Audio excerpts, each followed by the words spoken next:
The Cordell Consult is a meeting with a local attorney who will give you clear guidance about your options, whether it's a separation, a postnuptial agreement, divorce, or custody. Visit CordellCordell.com. 1201 Main Street, Columbia.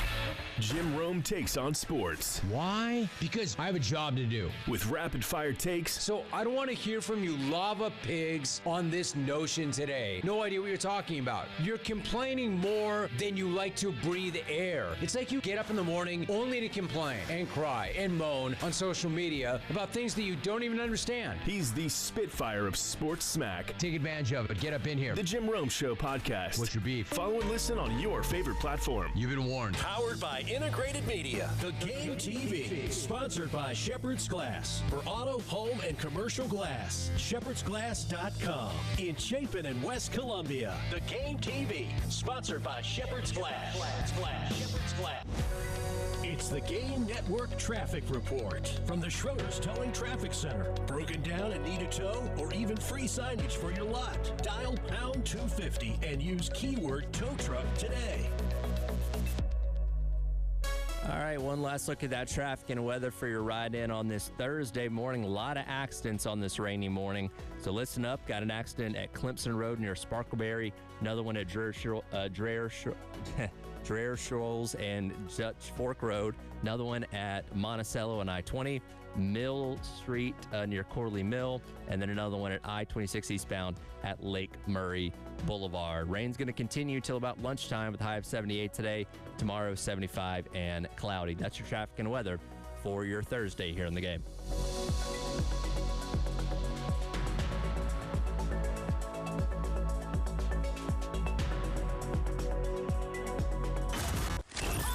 Your home for the Gamecocks. 107.5 The Game. WNKT Eastover, Columbia. A Cumulus media station.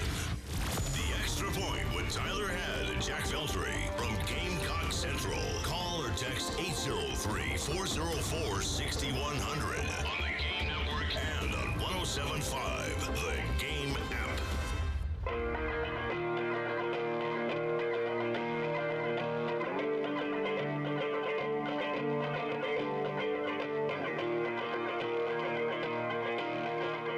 9 o'clock on your Thursday morning. Welcome in. It is The Extra Point.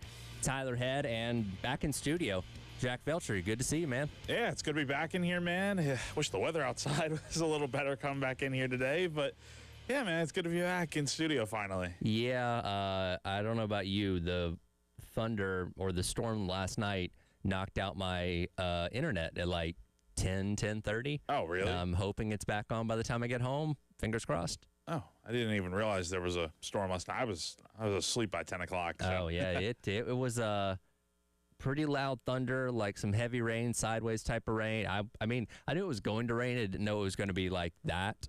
I mean, obviously it's subsided since then, as I just said, and the weather report should be gone by about lunchtime. But yeah, we got hit with some heavy rain for the first time in a while. We haven't had a lot of rain here lately. We need it. We do. And I think we're going to get a little more this weekend probably, but I think we definitely need it with all the warm days that are going to be around the corner here soon. That's a quintessential, middle-aged Southern man saying of, well, we really needed this rain. Yeah. Just look around like, yep, really needed that. Yeah, but it's good to be back, man.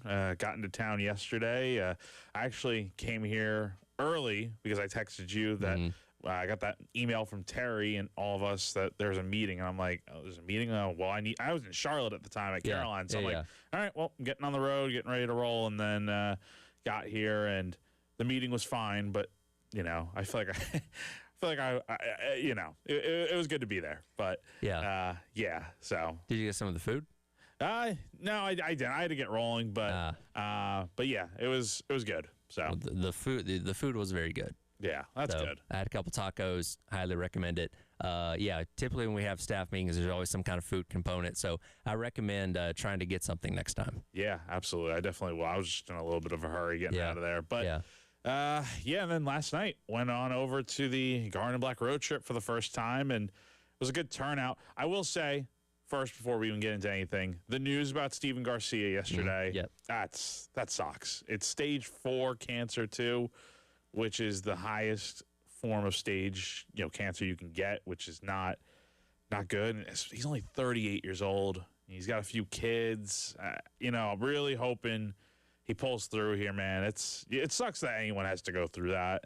Cancer sucks. Yeah. And so hopefully he's able to go through. I know there's a GoFundMe out there, and the last time I checked last night, it had already hit like $100K dollars. So, and I think the goal is maybe like 150. It feels like it's continued to change. I don't know if it's changed anymore this morning. I've not taken a look, but yeah, definitely. The GoFundMe link is all over Twitter. I know 107.5 posted it this morning too. Yeah, and like you're right. Yesterday he announced that he had been diagnosed with stage 4 colorectal cancer. Again, stage 4, obviously the most aggressive form there. So certainly wishing and praying for the best there for Steven Garcia. But yeah, we have links to his GoFundMe on the 107.5 The Game Twitter page, as well as a lot of other people have tweeted it out. And looking at it right now, he is at 124,000 of the 150,000 goal. So getting really close to that. Obviously, anything you're doing when it comes to healthcare and stuff like that's going to be really, really expensive, insurance or not. So hopefully, again, they can hit that goal, and it goes a long way until helping him hopefully, beat this thing. Yeah, absolutely. But then last night, we had the Garnet and Black road trip, which I think we're going to start that off talking about that. But do you want to get into the Sandstorm Pick-Me-Up first? Let's hit the Sandstorm Pick-Me-Up as it is 9 a.m.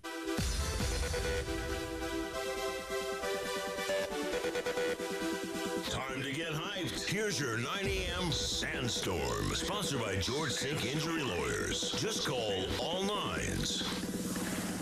It is time for your 9 a.m. Sandstorm Pick-Me-Up, brought to you by South Carolina's largest injury law firm, George Sink Injury Lawyers. If you've been hurt in the car or at work, call George Sink now at 803-ALL-9s. As Jack mentioned, last night was the final stop of the Garnet and Black road trip around the state. They were in Spartanburg last week, Charleston at the end of the week, and then last night here locally in Columbia. What was your takeaway from what you heard? Yeah, we heard from Shane Beamer. Nothing really too crazy. Talked a little bit about the AFCA with the 2014 playoff. And, I think the main takeaway there is that he is in favor of more, and the way they phrased it was access. Him and Donati phrased it that way, and Donati's fully in favor of it.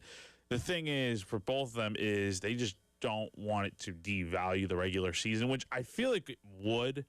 Because we were having this discussion yesterday about Kirby Smart going on the Josh Pate show, talking about that very answer right there. I feel like it would devalue the regular season to an extent. And I also asked him, like, would you talk about like the transfer portal and whatnot, like the season ending earlier? Like, do you want the transfer portal to come after the season ends? Like, kind of how it works for college basketball. And we've heard for a while now that he does not like the spring transfer portal, or did not like the spring transfer portal window. So if the portal would be opening up much later, he doesn't want to keep a guy that's automatically just going to transfer as soon as that begins. I listened to you ask that question, and I think you kind of maybe misunderstood a little bit of what you were asking. Yeah. Because I think you were kind of positioning it for like right after the national championship, right? Yeah. Like as soon as the season ends, portal opens, not like, hey, we're going to have one in like May after spring practice. Which is why I made the example of, look at how the college basketball window works, where it literally opens up like the day after the season ends. That's kind of how I was positioning it. But I think you're right. I think he kind of took it as like, it's for spring, which, no, I know he does not like the spring one. He's mentioned that a handful of times, so I did not forget. I understood what you were trying to say. I just think I think the wires got crossed a little bit there in the translation. Yes. And we'll get to some of the things that he did have to say about the playoff and all that kind of stuff, of the changes in college football a little bit later on in the hour. But also Jeremiah Donati speaking once again. And, of course, the question at the top of everybody's mind is what's going on with the baseball coaching search as we approach the end of the regular season and get closer to that decision being made. And here is what Jeremiah Donati had to say last night in terms of where the coaching search is. It's been a process and exercise. Talked to a lot of people in and around the program who have been here for a long, long time. And really leaned on them to help us develop a profile of what we're looking for. And so we'll kind of really get into it. The challenge is that if you went down the path and said, we're looking to talk to coaches who are currently playing, many of those coaches are going to be playing until mid June. And so as far as the timeline, I'd say as soon as possible, but I just want to give the fans offer some encouragement that this is it's a huge opportunity. People know that. They know this is a baseball school. They know the tradition and history and passion from our fan base. And so that helps make my job easier. I just got to go find the right fit for me. So a lot of work to do still, but we're making great progress. And, he's right. When it comes to coaching searches, we're very impatient, right? We want instant gratification to know what the next guy is going to be or whatever that may be. And unfortunately, in this situation, you got to wait because, like you said, everybody's still playing right now. Like, yes, and I don't deny that Gennady has done his due diligence of back-channeling things as best he can to at least gauge interest of, hey, so-and-so might be interested. This guy would definitely come, that kind of stuff. But you can't sit down with these guys and have formal interviews really until most of them are done with their season, which, depending on which candidates you're looking at, could be maybe into the month of June. Yeah, it's so from the way, and again, the audio clip, I apologize that it was not clear because, I'm holding out my phone to record it, and it's like it was the Q&A session, so it wasn't like one of those big room, a lot of noise. Yes, a lot of things going on out there. Which great event put together, by the way, by the Gamecock Club. Those events are always very good for the fan base to go to. But yeah, so hearing him talk about it. So again, the last few weeks, and I have a story coming out on this later today with just kind of thoughts on just everything he said over the past week, because he's given updates about the job over the last week. So they were in the assessment phase, the search firm, and then, prettiest girl at the dance, that comment. And then yesterday they're making good progress. But the reality is the one of the big hurdles is they may want to hire, some really good coaches out there, but those guys might be in season till mid-June. So I think it really depends on who South Carolina wants to hire. Like, he wants to get this hire done as quickly as possible, obviously. Sure. Like, if he could snap his fingers and get it done day after the season ends, then sure. But that's just not going to be the reality. Like, it may take a little bit more time because you're kind of on those coaches' schedules. Like, look at how the whole Jim Schlossnagle situation played out a few years ago with him leaving A&M for Texas. Like, that literally happened.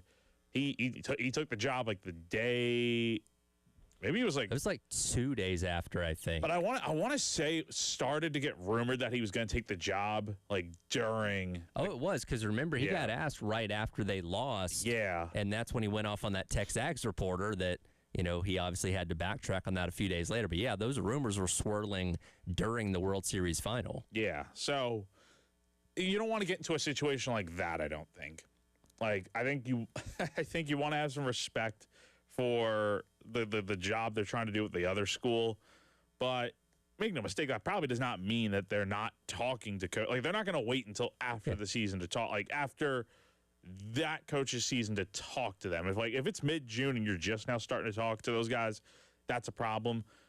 I'm sure there's been conversations. Like, again, he said it. Coaches have reached out, some big names too, about this job. So the communication's going both ways. But the final decision and answer probably doesn't come until after we see some coaches get eliminated from the postseason. Well, and it's that kind of double-edged sort of things of, yes, you'd like to make a hire as soon as possible, certainly before the transfer portal opens up in early June. So you have that guy here. They can go out there and hopefully acquire a lot of really good talent as soon as the portal opens. But there's also like, okay, are you willing to wait a little bit longer to make sure you get the hire right? And we've made the reference a couple weeks ago. Look at North Carolina, right? They fire Hubert Davis. They get all the way to the day the portal opens. They're like, oh, bleep, we don't have a coach. We want to have somebody in place when the portal opens. Let's go get Mike Malone. He's not doing anything. Was that the best hire? We'll see. Probably not. But they could have maybe waited a little bit longer and gotten somebody else potentially. But they didn't. They made the decision they made, and now they got to live with that. So I don't want to be in a position where you say, well, we just want to have a hire by a certain date. If that's not the best hire you can get, I'm willing to wait a little bit longer. Yeah, exactly. I think the other thing is that makes this different of why you can wait, because, if you hire a coach that is currently coaching in college, they can bring their recruits with them. They can bring some of their players with them. to that school. So you can fill out a roster pretty quickly compared to like the North Carolina situation, like you mentioned. Like, yeah, Michael Malone's not bringing like former NBA guys with him to UNC. So that's not how it's going to work. Like that's a tougher spot because you got to just recruit an entire roster and try to keep as many players as you can and fill out your roster that way without the help of like having a something to fall back on with having players at another school. Like, hopefully the next coach at South Carolina will. So it makes it a little easier. And again, there's going to be thousands of players in the transfer portal. I'm sure a lot of them, the portal opens up at the beginning of June and closes at the end of the month.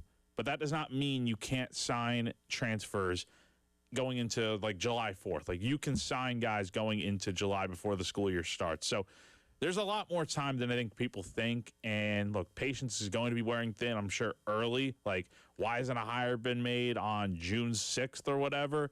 But you just got to give it time because, Kevin, if you want Kevin Schnall, well, he might be coaching all the way until June 22nd when the College World Series final for Game 3 is. You just don't know how long this process is going to go because of the candidates they may want to hire. It may just take longer just because those seasons are still going to be ongoing. Yeah, look, like I said, I'm willing to wait. If you think you've got the guy that's going to take this program back to where it needs to be, I can wait a little bit longer for that, and we'll see how that plays out. We'll get into another round of our head coach head-to-head. Coming up next, Justin Parker versus Christian Ostrander. Who's going to advance on into Friday? We'll discuss that coming up next. It is the Extra Point. Tyler Head and Jack Veltri on your Thursday here on The Game.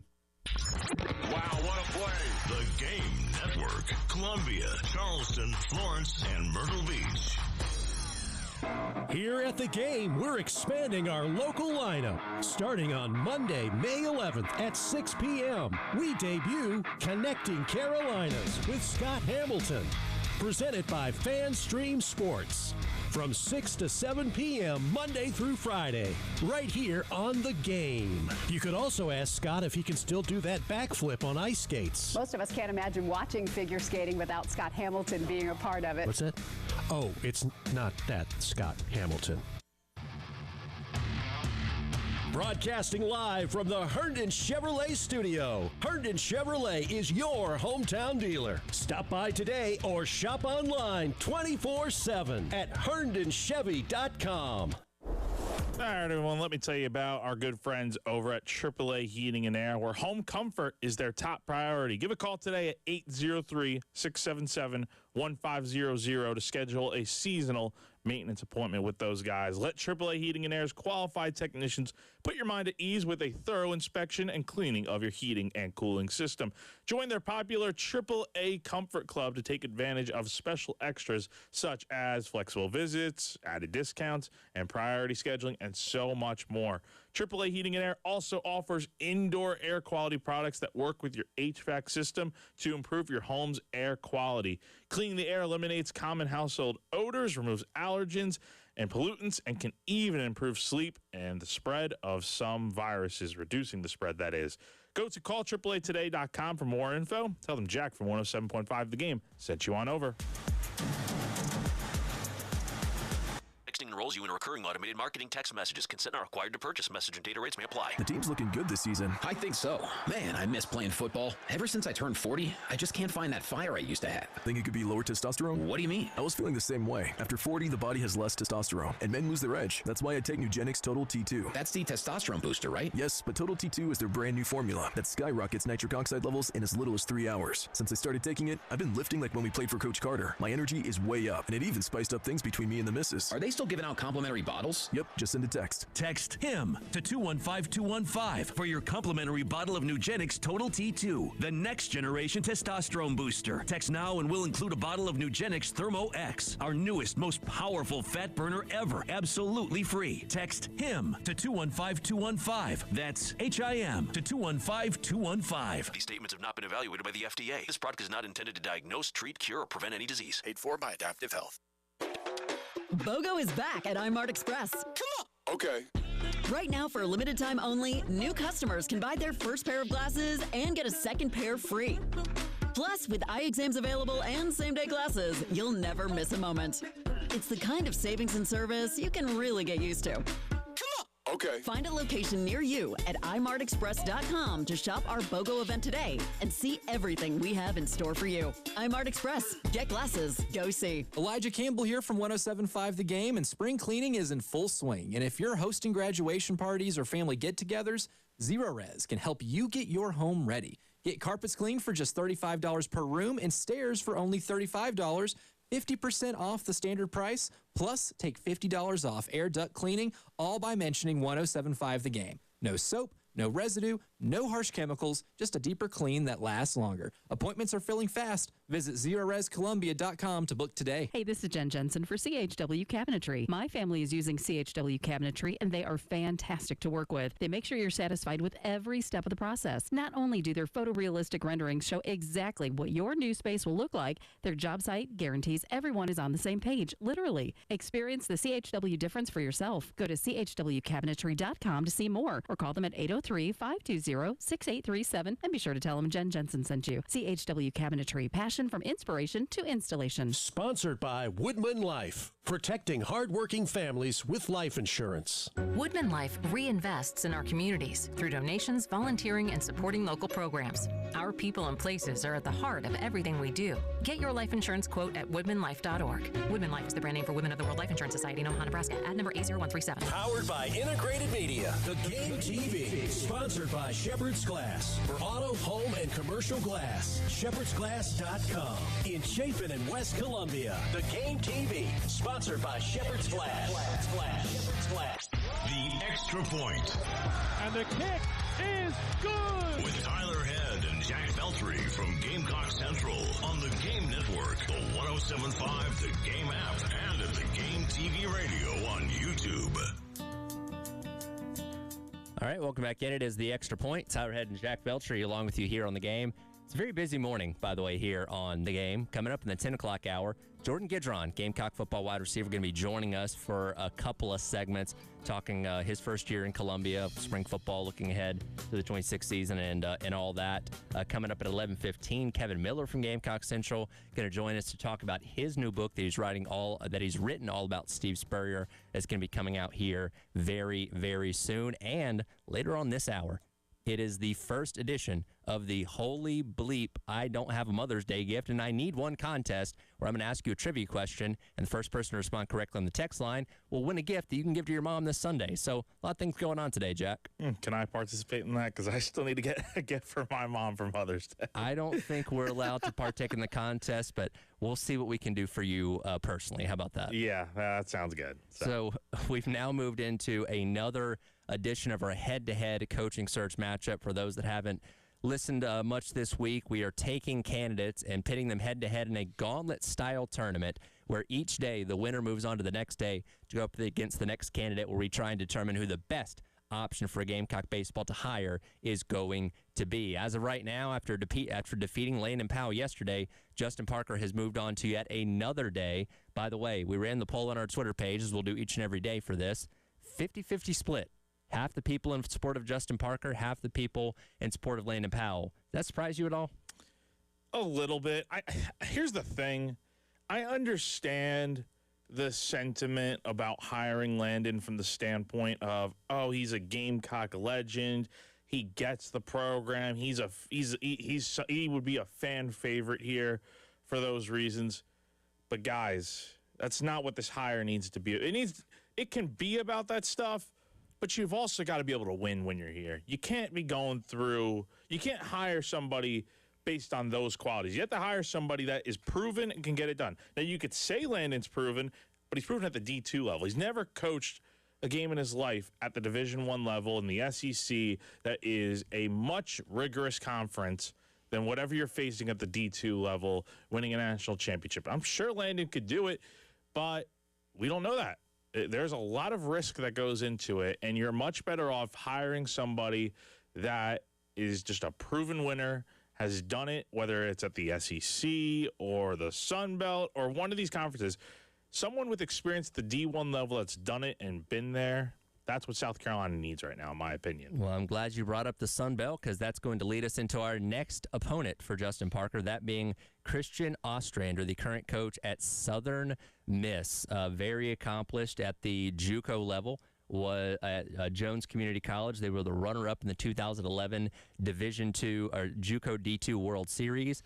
Since then, he's worked as a pitching coach with a lot of success there with some very good staffs. And in the past 2 years, he's led the charge at Southern Miss, 2 40-plus win seasons, regional appearances in both years, including hosting last year, and they're currently the number 12 team in D1 Baseball's bowl. Yeah, they should be on their way to another 40-win season here. 34-13 on the or 14 on the year, number 10 in the RPI right now. So they're, we'll see what happens with them. I think, in the Sun Belt, them and Coastal are obviously the two best teams in that conference, and it's crazy just how good that conference is at baseball with those two in particular. And I'm sure one of them is going to be hosting a regional when it's all said and done, depending on who wins the conference or whoever finishes higher. But Southern Miss done pretty well. Now, they've had a few bad losses in there. I know they got run-ruled by Mississippi State, I want to say it was a few weeks ago. I'm looking back at the schedule here. I know they lost 10-3 to Ole Miss recently. I swear they lost like 12-0 to 12-0 to Mississippi State on March 24th. But still, he's done a very good job there. Again, 43 wins in 24, made it to a regional. 47 wins last year, made it to a regional. So, and I believe hosted a regional. They did. They hosted last year. Yeah. So he's done really well. I don't know what the knock really is against him here, because, again, this is kind of where, this is what you would like for, a Landon Powell, because for the longest time, Ostrander was coaching at a community college, Jones College, from 2009 to 2015, went 250 and 110, 694 winning percentage. His conference winning percentage was 672. Really good coach there, did some good things there, won 2 state championships. But again, why would you, if you're let's say South Carolina was thinking about making a hire, 10 years ago. Yeah. Right? Around the time that Chad Holbrook was done. Would you hire this Ostrander guy, even though he's won a lot, but he did it at a very small school? Probably not. So, what does he do? 2024, becomes the coach. He was an assistant for a few years, pitching coach at Southern Miss in 2018, and the associate head coach from 2019 to 2023. Then 24 becomes the head coach, has a lot of success. Now he's probably on the radar of a lot of the bigger jobs that are going to be open because he's done it at the D1 level. He's got to the postseason consistently. He's probably getting back there again this year with a chance to host a regional. So I think he is what Landon needs to be, essentially. Does that make sense? Yeah, he's somebody that's further along in that process, because you're right. If we were having this conversation a couple years ago and, he had only coached at Jones Community College, albeit very successfully, would say, okay, well, that guy still hasn't proven enough at a high enough level to warrant going in that direction. But when he got his opportunity to take over at Southern Miss, they've been wildly successful these past 2 seasons. And again, he's got proof of concept to show you that he can compete. And I think it's worth noting as well, because again, I mentioned they're the number 12 team in the country. They're going to be hosting here in a couple of weeks, more likely than not. I can't imagine they have a ton of resources at Southern Miss for baseball. So this is a guy that's doing a lot with seemingly a little, right? Compared to some of the big dogs. Now, again, Coastal's the poster child for a mid-major program that's going toe-to-toe with the best in the business when it comes to college baseball. Southern Miss isn't that far behind that. And I imagine they probably don't have as many resources as Coastal does to give to that program. So he's doing a lot with what he has. So, again, you can look at that and say, well, he's never been to Omaha. Yeah, but still, doing what he's done in 2 years at Southern Miss, very, very impressive. Definitely not. I mean, you're in Hattiesburg, Mississippi. Your ballpark holds 4,300 people. And let's not make a mistake here. They are a very, very good mid-major program for sure. But obviously the resources are nothing compared to what you're going to be getting at an SEC program like South Carolina that has shown it's willing to put its money where its mouth is. And in this case, I think you would definitely see that for whoever gets hired here as the next head coach. And, yeah, I think that's a very good sign that if you're able to win without having the most resources and you're doing it, going up against the big dogs too, like you have, like Southern Miss is beating some good teams this year. They beat Ole Miss earlier in the year. I mentioned some of the losses they had. Well, they did beat Mississippi State as well, 7-6 much earlier in the year. They beat Alabama, at home. So and Baylor. And so like they've had some real good wins. Oregon State, Purdue, like they've beaten some quality teams this season. I can't really find much that's like telling me like don't hire this, like don't advance this guy to the next round. Like Parker's a very good coach, but I think having a head coach that has that experience of winning and could do it with a little bit less than what others have, that's a very good sign. And for a reminder, again, because Parker's been featured in this matchup for the past couple days, former Carolina assistant pitching coach in 22 and 23, has been to Mississippi State as the pitching coach since then, took over after they fired Chris Lemonis towards the end of last year, won 9 out of the last 10 games. They made it to a regional, went 2-2 down in Tallahassee. So very brief head coaching experience, but very successful in those handful of games at Mississippi State. So the balance here is, do we take his limited but very good head coaching experience in the SEC versus somebody like Ostrander who's done it for longer and had success at multiple places? Yeah. So I think for this round, going to go Ostrander, I think pretty easily here, just because he's done very well at Southern Miss. It seems like they've kind of gotten themselves back on course after some losses to some better programs in the past month or so. But, yeah, he's definitely going to be a guy that I don't know if he'll get the job, but definitely, as far as like mid-major coaches go, he should be one of the first ones you call besides Schnall. I agree with you. We'll advance on Christian Ostrander. Tomorrow he'll go head-to-head with Josh Jordon, assistant coach and recruiting coordinator, currently at LSU. So we'll break that down on tomorrow's show. By the way, we'll be out at Pro Swing tomorrow morning talking about this and plenty of other things. So come by and see us if you are out there in that area. We'll get into what Coach Beamer had to say last night at the Garden Black road trip here in Columbia as it pertains to changes in college football, specifically the college football playoff and its future. Coming up next, it is The Extra Point. Tyler Head and Jack Feltry along with you on your Thursday here on The Game. We have a new way for you to call the AAA Heating and Air phone lines. Just dial pound 250, and when prompted, punch in the keywords, the game. And that's it. Again, pound 250 with the keywords, the game. All my sports. The Game Network. 107.5 The Game in Columbia. 96.9 The Game in Charleston. 100.3 The Game in Myrtle Beach. And 100.5 The Game in Florence.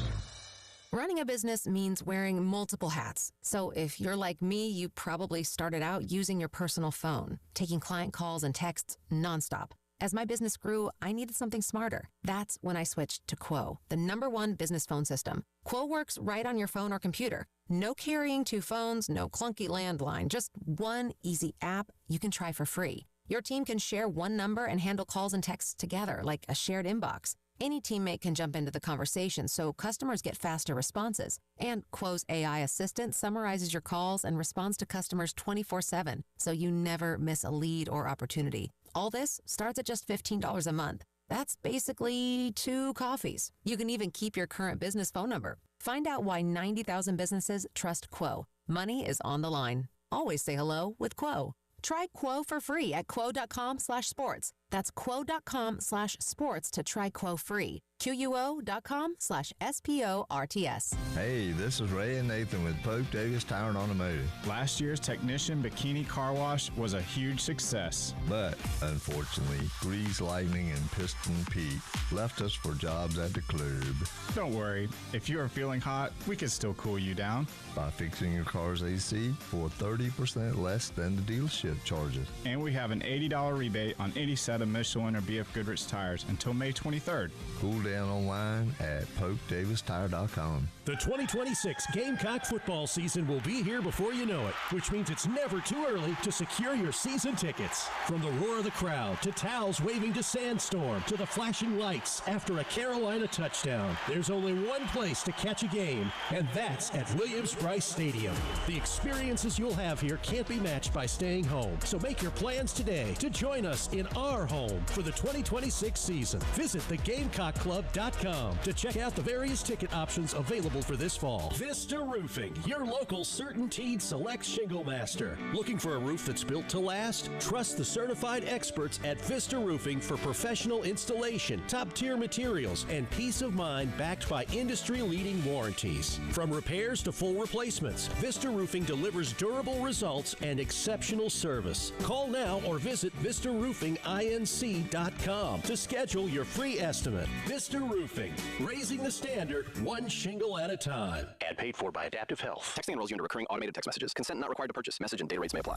I don't care how old or young you are. Life doesn't slow down for anyone. With Nugenix Total T2, the brand new testosterone and nitric oxide boosting formula, I'm keeping up with the kids and finally feeling like my old self again. Now, I've got enough in the tank for whatever life throws my way. Text STREAK to 215-215 for your complimentary bottle of Nugenix Total T2. STREAK to 215-215. These statements have not been evaluated by the FDA. This product is not intended to diagnose, treat, cure, or prevent any disease. Powered by Integrated Media, The Game TV. Sponsored by Shepherd's Glass. For auto, home, and commercial glass. ShepherdsGlass.com. In Chapin and West Columbia. The Game TV. Sponsored by Shepherd's Glass.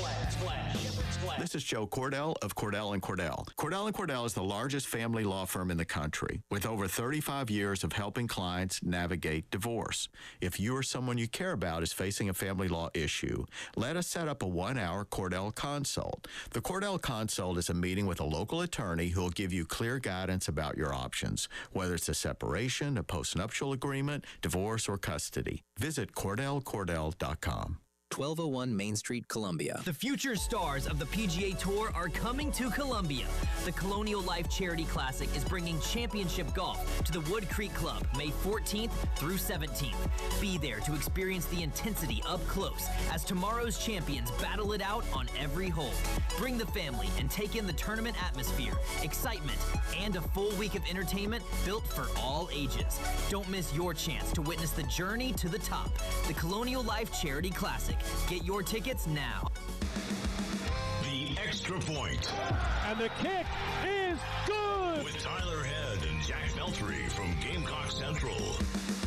On the Game Network, the 107.5, the Game app, and the Game TV radio on YouTube.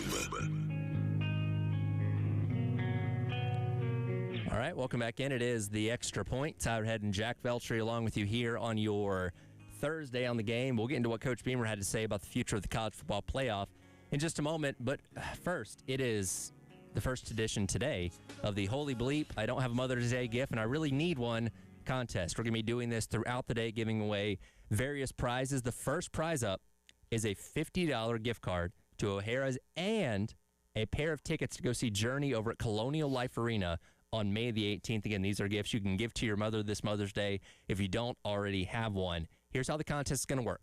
It's going to be on the text line at 803-404-6100. The first person to answer the trivia question correctly on the text line will be the winner. I will ask you for more information if you are the winner on the text line there.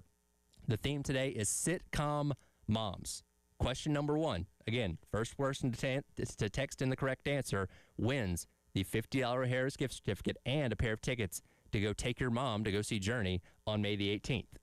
Who played Harriet Winslow on Family Matters? Through the majority of the show, I know there was a switch in the last season, but for the majority of the show, what was the name of the actress that played Harriet Winslow on Family Matters? First person to answer that question correctly on the Firehouse Subs text line at 803-404-6100 will win those prizes. Again, I will let you know if you are the winner, and I'll get some more information for you after the fact. Here's Coach Beamer last night being asked about the American Football Coaches Association's support of an expanded playoff. Yeah, I saw that. It's kind of news to me in some ways.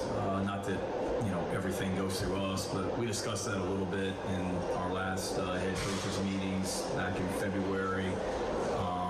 It really isn't anything that we've discussed as head coaches within the SEC, either on a text message or in person at all since February. And then we've got meetings coming up in Destin here at the end of the month. So when I read it, I found out about like y'all did when I saw that last night. I don't know.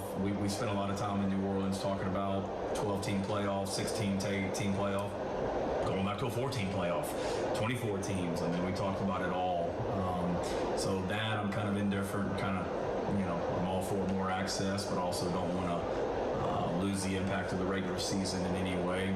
Certainly agree with the proposal about finishing the season earlier. It's way too long. I love college football as much as anybody, and by the time you get to the end of January, I don't think really anybody's paying attention at that point. I mean, we're 3 weeks into the spring semester at that point. You know, a lot of coaches have been asked about this here as of late, and again, we're talking about this because of the vote the American Football Coaches Association had the other day in their support of an expanded, up to 2014 playoff. Beamer's one of the few coaches that hasn't necessarily seemingly been on board with it. Now, he's not like against it, but he wasn't exactly like waving the flag in support either. Yeah, no, totally. I agree. Here's the thing. I think we're either way, regardless of how any coach feels or doesn't feel, like I think a lot of them are going to be in support of expanding the playoff. Obviously, for their sake, if they haven't gotten to the playoff consistently, they're going to want to expand to have a better chance. Like who would say no to that, right? We're going to expand. That seems pretty obvious. We'll go to 16. We'll go to 24. That's the next question here. And from there, I think the big question, like Kirby talked about it, Shane talked about it, how is it going to impact the regular season? Because you don't want to get to a point where, the example, usually gets brought up, like Alabama and LSU, playing, 10-0 each, and they're probably all good to make the playoff at this point because they're not going to lose 3 of their final 4 games or anything, or lose 4 straight to get knocked out of the playoff. You're essentially inviting teams that can lose 3 to 4 games potentially to get into the playoff if you expand out to 24. You go to 16, different story. You're probably inviting a few 3-loss teams, but it's not going to be anything too crazy like 4 losses at most, which may even in that case, I don't even know if that would be the case. It might have to be a really good 8-4 team, but for the most part, you're inviting more 3-loss teams for sure. Yeah, well, and again, I was maybe a little surprised by, Beamer not necessarily throwing his hat into the ring when it comes to support of it, because every coach has incentives in their contract of like, hey, if you make, the conference championship game, if you make the playoff, if you go this far in the playoff, you get, more money and all those other kind of things. So I understand why coaches are in support of it, more specifically here for South Carolina. Like, that is a goal. I think we talked about this a little bit yesterday. That's obtainable every single year, right? Like, getting into a 12-team playoff for anybody is obviously a challenge, and Carolina was close to it a couple years ago, but didn't get there. But, like, at South Carolina, especially as we've now expanded into, 9 conference games in the SEC and all that kind of stuff, realistically, if you're winning 8 games a year, you should be in that conversation. That's not going to get you in every single time.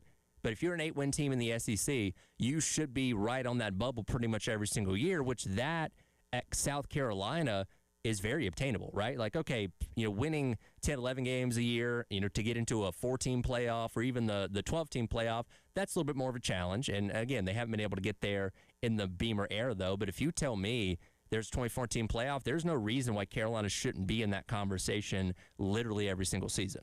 You're right. That should be the case, depending on how this season. I think this season really tells you where things are going. If they have another bad year, then it's just, it's going to be harder to get there, obviously. It makes the 9-4 season from 2 years ago look kind of like a little bit of a fluke. Because, again, you just every year your roster is going to look different. Now, South Carolina's done a nice job of retaining players, like the key core players over the years, which is just rare in this day and age. But for the most part, you're adding so many new players to the roster where it's tough to say what every season's going to look like, because going into last year, I think people thought, Carolina's going to have a good year, come right back to doing what they did 2 years, the year before that. 2 seasons ago, and winning 9+ games and going to the playoff. But the reality is that you just don't know what you're getting with your roster year in and year out, because so much changes season after season. So, yeah, it's easy to say that South Carolina could be right in the mix. But in this current age, and with a lot of teams being really good, it could be tough. So, yeah 8-4 is doable, but South Carolina has not been consistent enough to show you that they can win 8+ games every year. But if you're Coach Beamer, you go into every season obviously thinking that you're going to be successful, right? And you go into every single game thinking you have a chance to win. So I view it more as like, hey, if I'm the coach at South Carolina and if I win 8 to 9 games on a year in, year out basis, I know that we can be in the playoff just about every single year. Like that is something that I would want, right? Because that is a very obtainable goal. Not to say that they can't win 10, 11 games. We just haven't seen that happen yet. They've shown or proven to you at least in individual seasons 8 and 9 wins are possible. And again, an expanded playoff because they were I think ranked 20th or something in the 8-win season when they beat, Clemson and Tennessee there at the end of the year. So getting to that mark is a lot more obtainable and something that I feel like you can do yearly. And again, in the head coach's mind, that should be something you should tell yourself, hey, we can do that every single year anyway. It is obtainable. It seems like that, again, every few years, sure, but you'd like to do that consistently, and that's the one thing that's been missing here is consistent success. It's been a good year, then a bad year, then a good year, then a bad year. You got to start finding a little bit of that middle ground of what success can look like every single year. But the other factor is, you mentioned the example of a few years ago in 22 when they were ranked in the 20s. That's a good point. But what if the format is, automatic bids for the SEC, not a lot of at-larges? It's the top 6 get in for the SEC, and then South Carolina's at 7. You know what I mean? Because then if you're going from the standpoint of the automatic bids in the SEC, 8 and 4, that can get you right in the mix. But there's going to be a lot of good teams in the SEC. You're going to get a few that are 10-plus wins. That's probably going to make up at least the top 4. And then from there, you're looking at some 9-win teams. And at 8 wins, you may not get in because of that. So the format can benefit them if it's just the straight-up top 24 and that's it. But I got a feeling that's not going to be what it is. I don't think the SEC would ever get in on that. If it's not going to be automatic bids and they're not getting the most bids, they're not probably going to do it. Right? I don't think that's how Greg Sankey's going to roll. I think that's why they haven't been on this 24 team, idea for a little while now, like the Big Ten has been. Like, you got to give them some assurances, and just ranking it straight up 1 to 24 and that's it. I don't think that's something that the SEC would be in on. And I think that's the best way South Carolina gets in. But when you're looking at it from an auto bid standpoint, they got to be really good. You got to be one of those top 6 teams or even better. And I don't know if 8 wins necessarily gets you there. Well, I still think being top 6 in the SEC is something that is obtainable too. I'm not saying it's not. But I'm looking at it from the standpoint of 8 wins is what we're talking about here. You're going to have teams that go undefeated, 11 wins, 10 wins. That is going to make up at least the top 4, if not more, just because of how good the conference can be. And then you get a lot of 9-win teams after that. And by that point, it's like, oh, well, you're outside the top 6 because you're an 8-win team, and there's other teams ahead of you with better records potentially. Yeah, well, Beamer not in support of it as much as some other coaches. And again, we'll wait and see what the powers that be ultimately decide to do. We'll come back, wrap up the hour up next here on The Game. Wow, what a play. The Game Network. Columbia, Charleston, Florence, and Myrtle Beach. Hey, this is Preston here from 107.5 The Game and The Game Network. If you run a diner, bakery, coffee shop, burger joint, pizza spot, or that hidden gem that everybody should know about, how would you like to get the word out about your business without spending a dime? Well, we got you. All you have to do is text your name, your business, your phone number to 803-404-6100, and we'll be in touch. There is no catch. Times are tough, but we're here to help you and your business. This is a Westwood One Sports Minute. Okay, did we really think if the Spurs lost one game, you should freak out and press the red button? Well, good thing you didn't. 133-95 San Antonio over the Minnesota Timberwolves in a Game 2 win, with Victor Wembanyama being unstoppable. 19 points, 15 boards. I'm Drake Toll.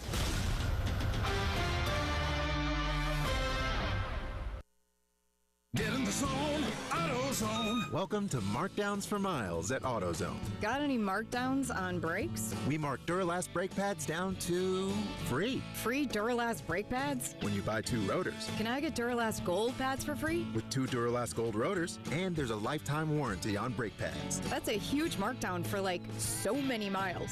Save on brakes and more during Markdowns for Miles at AutoZone. Get in the zone, AutoZone. Restrictions apply. This is the story of the one.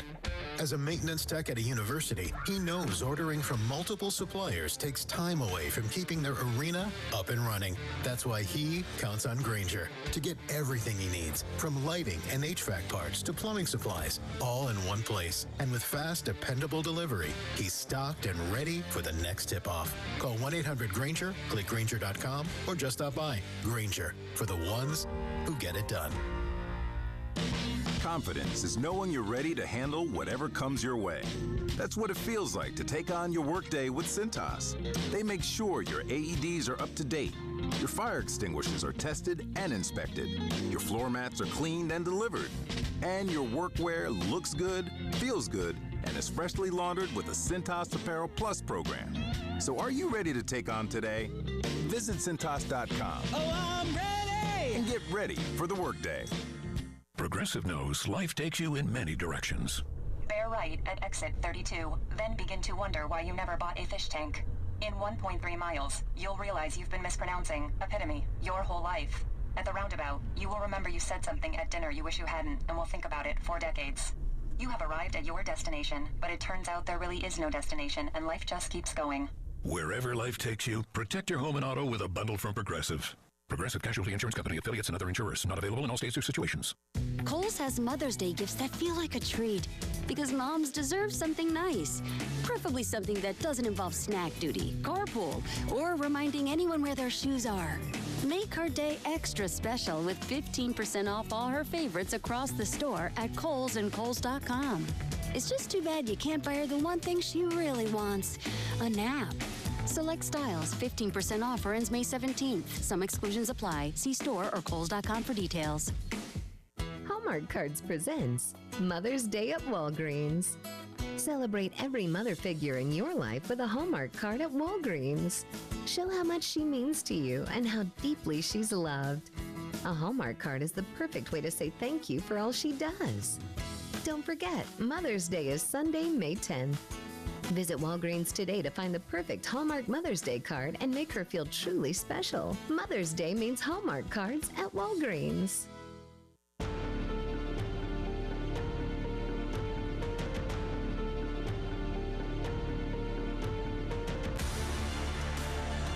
The Extra Point with Tyler Head and Jack Veltri from Gamecock Central on the Game Network and the 107.5 The Game app. Give me fuel, give me fire, give me that which I desire. Ooh.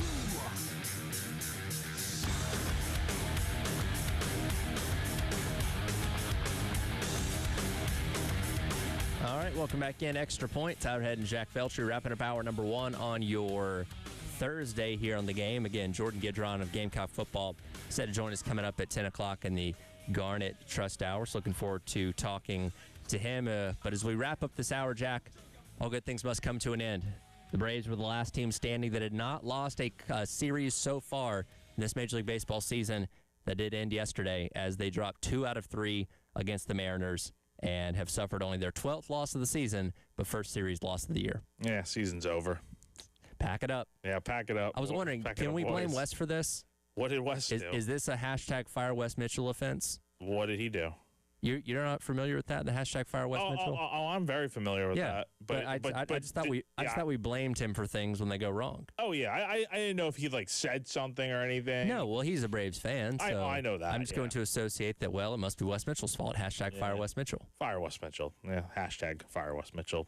But yeah, the Braves 26-12. Look, at some point they were going to lose a series. Yeah, that's baseball. I really don't know what the mark is of how many teams have actually gone a whole month and a half without losing a series. That's really, really impressive. And didn't the Mariners go really deep into a season without and didn't lose one until late? So the year 01 they went 100. They won 116 games in the regular season. I don't know exactly. I'd have to fact check that. I'm not sure when their first series loss came, but I can't imagine it came very quickly.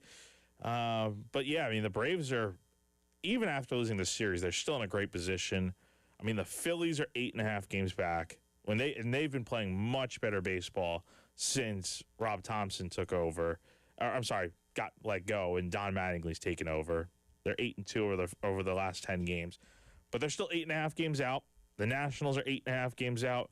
The Marlins are 9.5 games out, and then you have the Mets in last place, 11 games back. So the Braves are in great position right now. Yes, there's a ton of baseball left to go, but through like almost 30 games in the season, or more than 30, almost 40 games in the season, I feel like you got to be feeling pretty good if you're a Braves fan right now. Oh, no, absolutely. No, it's a good start of the season. It's funny. I was wearing my Braves hat yesterday, and I got on one of the elevators here, and a lady gets on, and she commented on my hat. No, hey, must be exciting, to be a Braves fan. I was like, yeah, it's a good start to the season. And she's like, you're not excited? I was like, well, I'm excited, but it's you have to temper your expectations, right? Because it's early, and there's a lot of baseball left to be played. Now, yeah, they're setting themselves up really well to be in position to make the postseason, but we've seen plenty of times of teams that get off to hot starts and fall off in the middle of the season. So I'm not trying to get like over my skis too early of like, yeah, this team's could definitely go to the World Series. Like, a lot of baseball left to be played.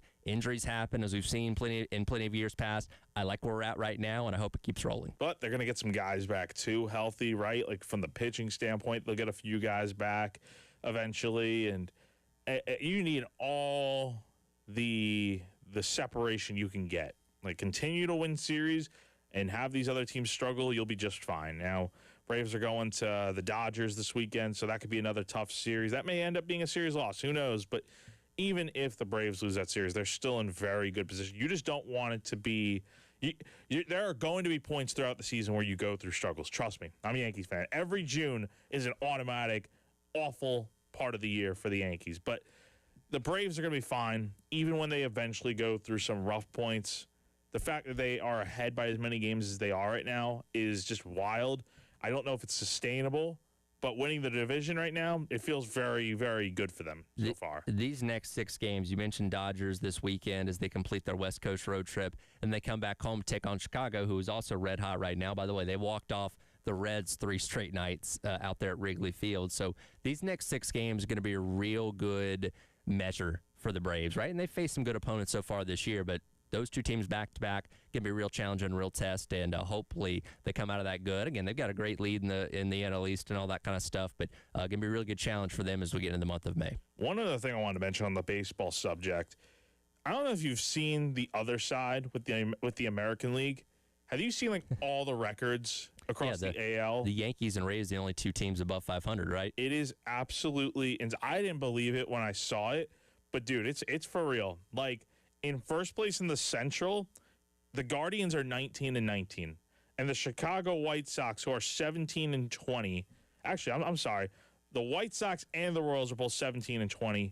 They're both a game and a half back. The Tigers are a game back, and then you have the Twins 2.5 games back at 16-21. And then the West, I mean, the Los Angeles Angels and Astros are both 4 games back of the A's, who are 18-18.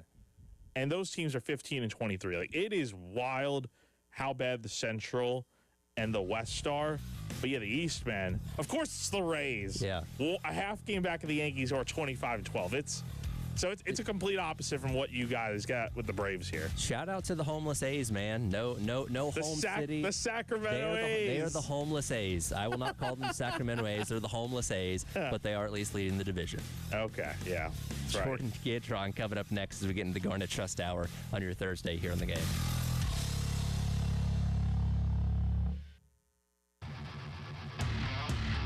Broadcasting live from the Herndon Chevrolet studio. Herndon Chevrolet is your hometown dealer. Stop by today or shop online 24/7 at HerndonChevy.com. Let's text and tell you with approved credit. Call 888-320-6359 for details. The Carpocalypse at JT's Kia is happening now. Save thousands on brand new JT's Kia to escape the zombie horde at back from the dead cost. JT's got 0% for 72 months. We'll pay $5,000 over book value for your trade. JT says escape high gas prices with $1,000 in gas with every new vehicle. Don't miss JT's Carpocalypse sale happening now. JT's Kia, I-77 at Killian Road or Greystone Boulevard.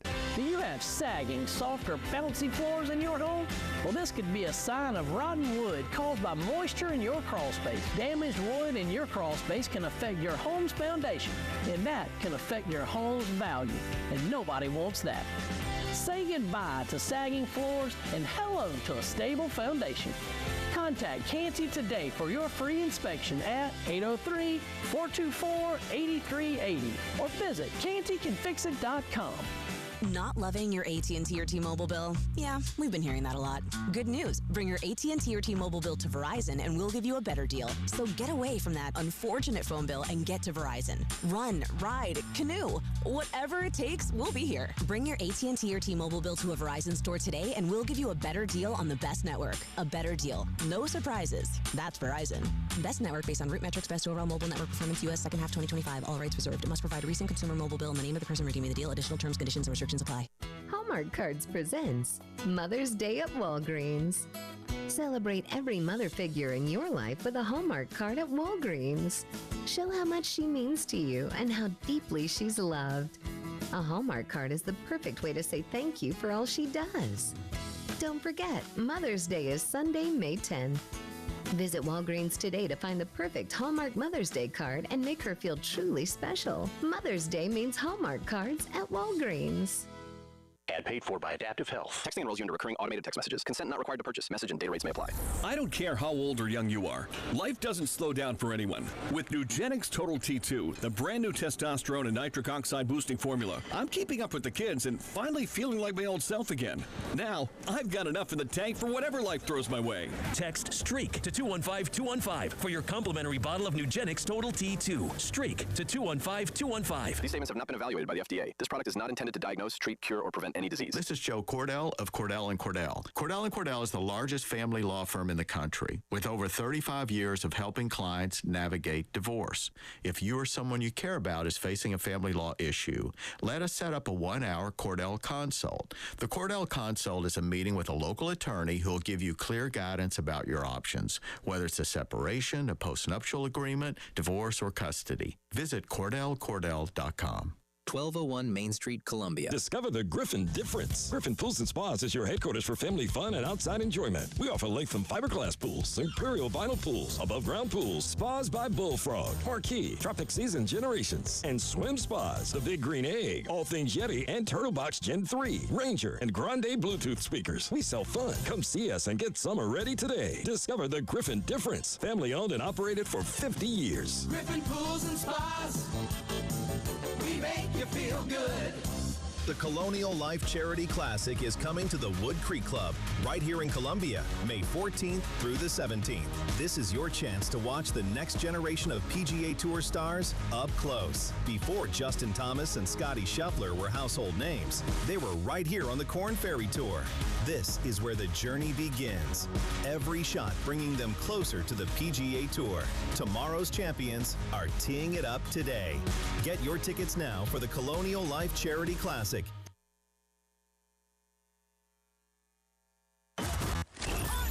home for the Gamecocks. 107.5 The Game. WNKT Eastover, Columbia. A Cumulus media station. The Garnet Trust Hour with Chris Clark, Wes Mitchell, and Tyler Head. Sponsored by Krantz Heating and Cooling. On the Game Network and the 107.5 The Game app.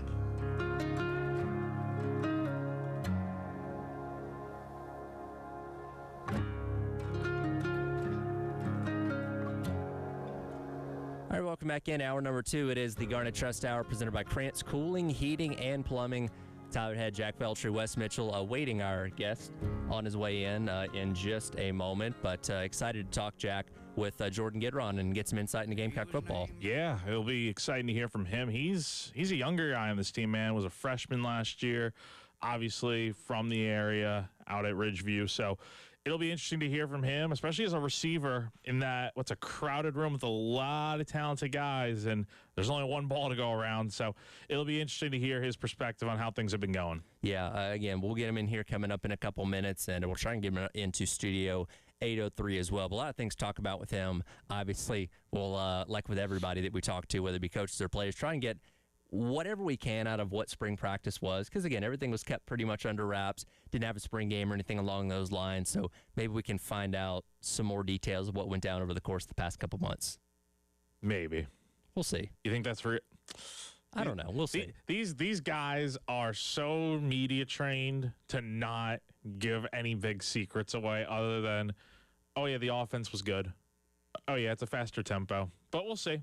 I'd love to be proven wrong. Yeah, we'll see. By the way, I'm still efforting to try and find out when the Mariners lost their first series in 2001. I'm pretty sure it was late in the year. So, all right, let's pop up the schedule here. So, again, for reference, we're talking about, this is from the discussion we just had in the last segment about the Braves not losing a series until yesterday. It's a coincidence that it did come against the Mariners. Yeah.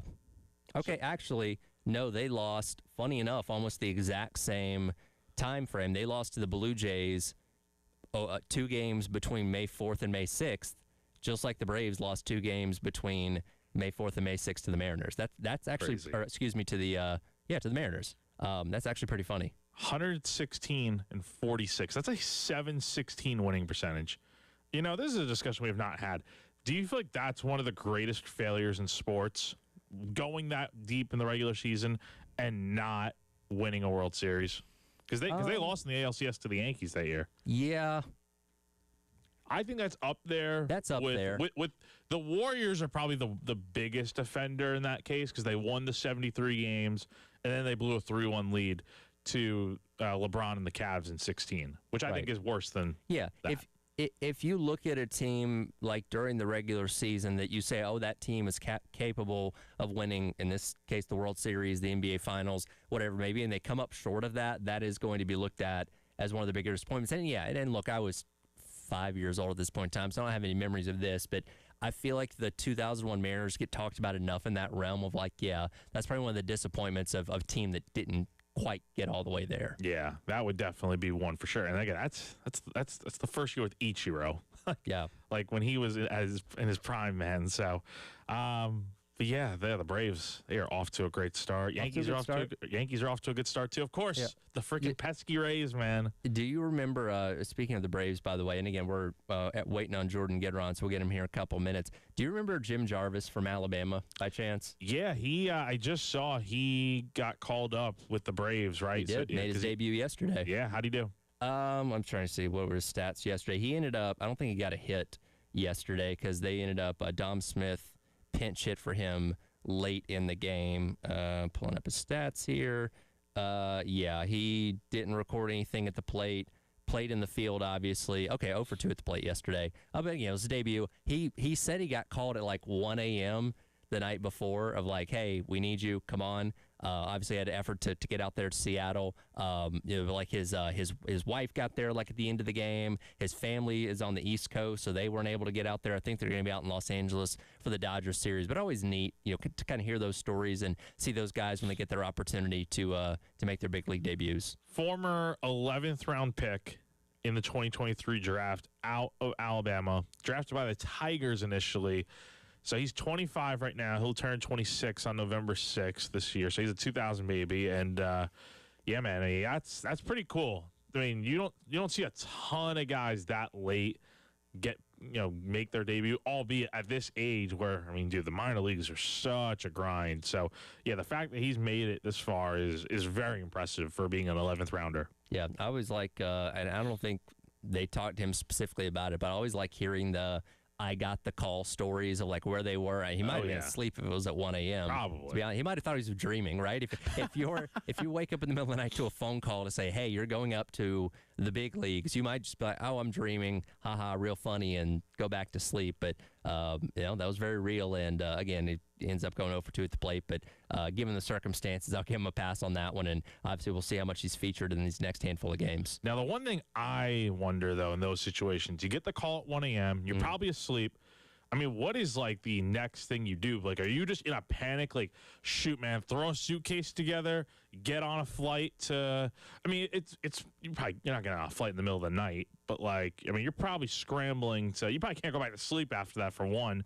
And then you're probably scrambling, calling everyone, trying to get everything in order, and then get on a flight across the country, because I'm assuming Gwinnett was probably playing. If they're not home, they're probably playing somewhere on the East Coast. Yeah. So yeah, he would have been literally clear across the country when he got that call. He got there in time. They had the uniform for him and all that kind of stuff. And I did feel bad and they always do this. I'm sure every broadcast team does this, where you have a guy making their debut. They'll talk to the family and stuff like that. And his wife didn't get there until like the 8th inning, I want to say. Wow. But they, because again, I'm sure she was back here in Georgia or something along those lines too. So she gets there. They're like, she'll be here in like 5 minutes. And by the time she got there, because he was supposed to bat in the top of the 8th inning, but they had pinch hit for him at that point in time. So she got all the way there and didn't get to see him play. But again, they're going to the Dodgers this weekend, so I imagine his whole family hopefully will be out there for that. But it's always cool, especially seeing those guys kind of on a whim get those opportunities to make it to the big leagues, and we'll see how long he can stick around. Yeah, and I'm looking at where he's from. He's from he's from California too. Yeah, he was a California kid before he went to Alabama. Yeah, so I was about to say maybe he grew up like a Braves fan or something, going to Alabama or whatever, but probably not the case. He probably was a Padres fan growing up in San Diego. So, yeah, I mean, and he went to high school in San Diego. So, I mean, should not be too far of a trip for the family. Going to Well, his family lives on the East Coast. That's the thing. Lives on the East Coast. Yeah, they were talking about it yesterday. It was like his whole family. I don't know where on the East Coast they are, but they're all trying to get But there. I'm sure he's still got some family out in California. Yeah, I'm sure. And I don't know. I think his sister. I think they said she was in like San Diego or something, so she had the easiest path to get to Seattle. Still a long trip to get there. Oh, totally obviously. Long trip, yeah. I mean, you're talking about the bottom of California. Yeah, so his sister was there, and then his wife got there at the end of the game. But yeah, the whole family should be out there this weekend, and hopefully, again, the Braves, going to be testing over these next handful of games with the Dodgers and the Cubs, and baseball being baseball, it's like, hey, if they can come out with a 3-3 split, I'll be satisfied with that. Yeah, I think that would be pretty good. So, Braves are off to a good start, and yeah, things are looking good there. Well, let's head into a break here, and let's get things situated for Jordon Gidron as the Garnet Trust Hour presented by Krantz Cooling, Heating, and Plumbing rolls along here on your Thursday on The Game. All my sports! The Game Network. 107.5 The Game in Columbia. 96.9 The Game in Charleston. 100.3 The Game in Myrtle Beach. And 100.5 The Game in Florence. Are you struggling for a Mother's Day gift? We at The Game are here to help. Listen all day Thursday for your chance to win. Here are some of our prizes. Columbia Fireflies Family 4-Pack for 9 weeks. Eudora Wildlife Safari Park. O'Hara's $50 gift certificate. Nothing Bunt Cake $50 gift certificate. Handel's Homemade Ice Cream. Forest Drive $50 gift certificate. Atlanta Evergreen Lakeside Resort 2-night stay in Stone Mountain, Georgia. Be listening all day Thursday for your chance to win from The Game. Broadcasting live from the Herndon Chevrolet studio. Herndon Chevrolet is your hometown dealer. Stop by today or shop online 24/7 at HerndonChevy.com. Texting enrolls you in recurring automated marketing text messages. Consent not required to purchase. Message and data rates may apply. The team's looking good this season. I think so. Man, I miss playing football. Ever since I turned 40, I just can't find that fire I used to have. Think it could be lower testosterone? What do you mean? I was feeling the same way. After 40, the body has less testosterone, and men lose their edge. That's why I take Nugenix Total T2. That's the testosterone booster, right? Yes, but Total T2 is their brand new formula that skyrockets nitric oxide levels in as little as 3 hours. Since I started taking it, I've been lifting like when we played for Coach Carter. My energy is way up, and it even spiced up things between me and the missus. Are they still giving out complimentary bottles? Yep, just send a text. Text HIM to 215-215 for your complimentary bottle of Nugenix Total T2, the next generation testosterone booster. Text now and we'll include a bottle of Nugenix Thermo X, our newest, most powerful fat burner ever, absolutely free. Text HIM to 215-215. That's HIM to 215-215. These statements have not been evaluated by the FDA. This product is not intended to diagnose, treat, cure, or prevent any disease. Paid for by Adaptive Health. Powered by Integrated Media, The Game TV. Sponsored by Shepherd's Glass. For auto, home, and commercial glass. ShepherdsGlass.com. In Chapin and West Columbia. The Game TV. Sponsored by Shepherd's Glass. Shepherd's Glass. We've been here 30 years. 30 Christmases in this house, and we have the traditions that most families have. That's Terry talking about her experience with Rhino Shield ceramic coating. We did Rhino Shield 14 years ago, and the house still looks the same as the first day. Rhino Shield really worked with me to help me get just the right nice soft yellow, and it's 14 years later and it's the same color. Rhino Shield is backed by an extraordinary 25-year warranty with special financing available. It just sounded wonderful that we could have the house coated with Rhino Shield and not have to worry about it again for 25 years. Take it from Terry. Give Rhino Shield a call at 833-RHINO-99. Call now and receive 15% off the regular price, or go to rhinoshield RhinoShieldCarolina.com. There have been neighbors that have come by and said, "Did you just have your house painted?" Because they wanted to know who the contractor was. And I said, "No, it's actually Rhino Shield." Call now, 833-RHINO-99 for your 15% off. Or go to RhinoShieldCarolina.com. This Mother's Day, don't just hand Mom a card, give her something special, something that lasts, something that says, "I love you, I appreciate you, I'm grateful for everything you've done." At Traditions, they've got pearls, gold, colored gemstone jewelry, and diamonds, all at the best prices around, starting at just $29. Visit Traditions and make this Mother's Day one she'll never forget. Traditions Fine Jewelers on Sunset in Lexington and by the fountain at Sand Hills. Download to see if you qualify. Not all customers will qualify. Transfer fees may apply. No Albert subscription required. Albert is not a bank. Albert Instant Loans are issued by FinWise Bank, member FDIC. Not an actual client. Terms apply. Kylie, what's wrong? I just got hit with a car repair bill. I'm behind on rent, and I feel like I can never save any money. Have you tried the Albert app? Albert is your financial assistant, helping you find ways to save and create custom budgets to actually grow your money. Plus, you can get up to $10,000 for big expenses, or advance up to $1,000 fast when you need cash right away. Albert can get me up to $10,000? Exactly. Albert spots you in a pinch and helps you grow your money in the long run. I'm downloading Albert right now. Download the Albert app and use promo code TRACK to borrow up to $10,000 for whatever you need. The Albert app helps you budget better and save more money so you reach your financial goals faster. Download the Albert app right now and use promo code TRACK to borrow up to $10,000. Use code TRACK to borrow up to $10,000. For digital marketing that works, you need local expertise and national scale. Cumulus Digital provides hometown teams fueled by national support, serving over 4,000 businesses a month. Go to cumulusdigital.com. A short form is all it takes to get started.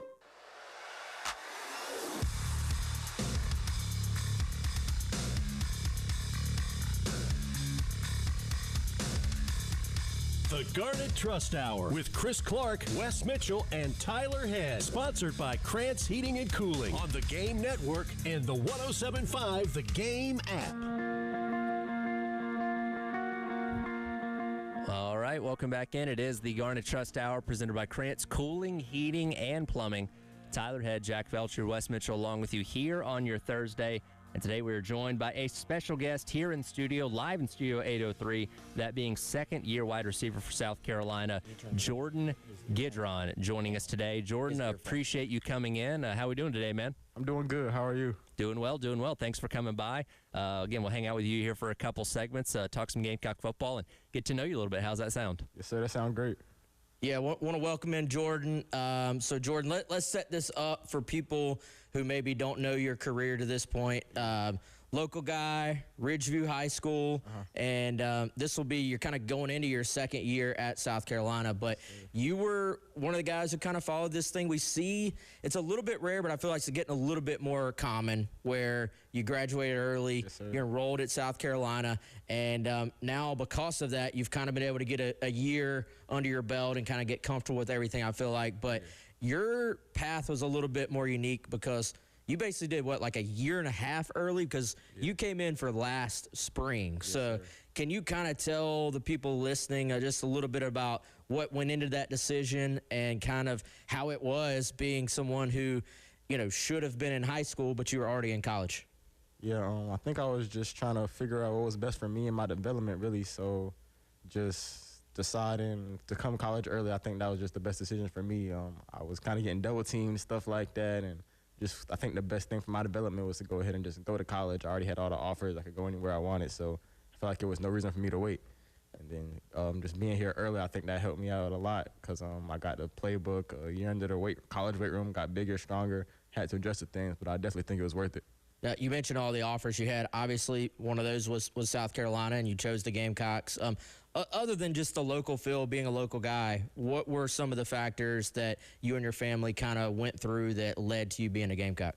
Yeah, like you said, local, but just the culture, guys like Coach Beamer and then Coach Furry, their track record, just when you come in, it's always like a great place to be. It's always high energy, positive energy. That's just the thing that was real good for me. And then my parents trusted the coaches, and it just felt like home, and they felt like they needed me, and that's just what me and my family decided was best.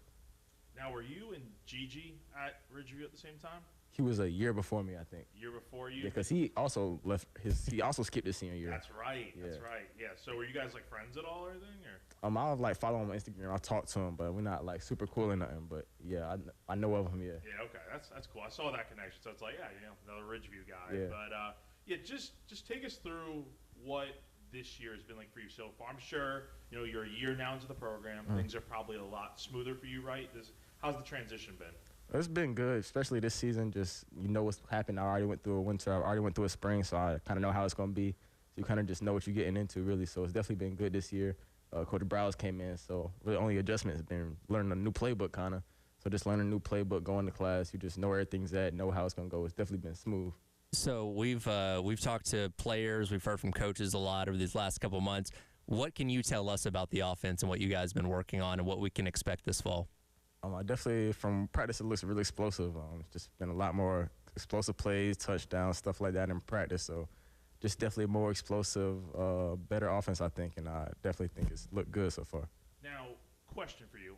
What is the process of learning an entirely new playbook? Like, I'm sure you had to learn Coach Shula's playbook last year, but when you have a new playbook come in, new offensive coordinator, how long does it take before you feel like, okay, I know exactly what's going on? Well, Coach Furry always teaches us to learn the concepts. So instead of learning like one specific route, you kind of learn all the routes and how they connect with each other. So you kind of learn all the concepts, and they install them slowly throughout the winter, and then you kind of do over the same thing in spring. So by the end of spring, you pretty much got it, really, and it's kind of just reviewing.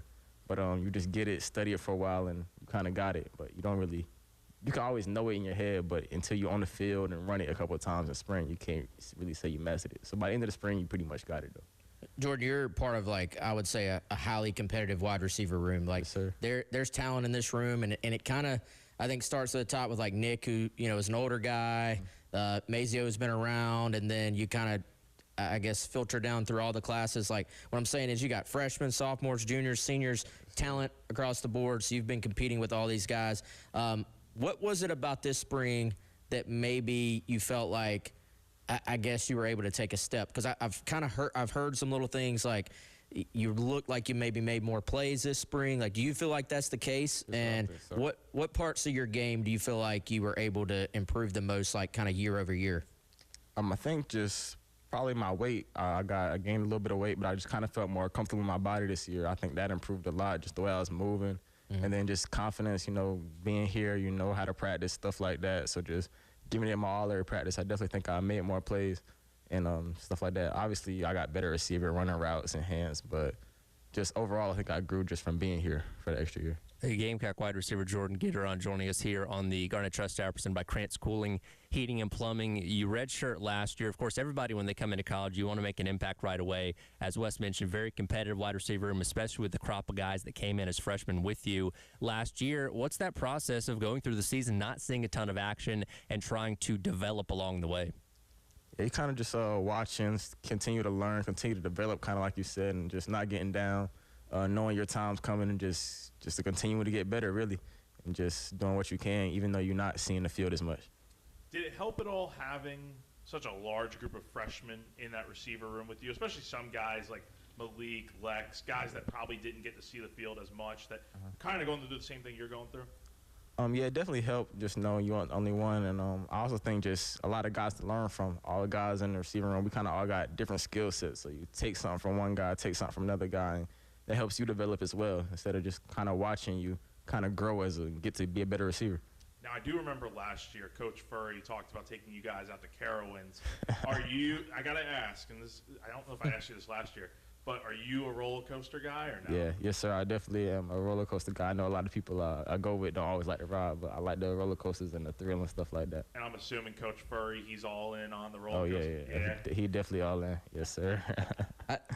I don't think we necessarily have to call anybody out by name, but was there anybody that was just like, nah, I'm not getting on these, or everybody was like just all in on the coasters?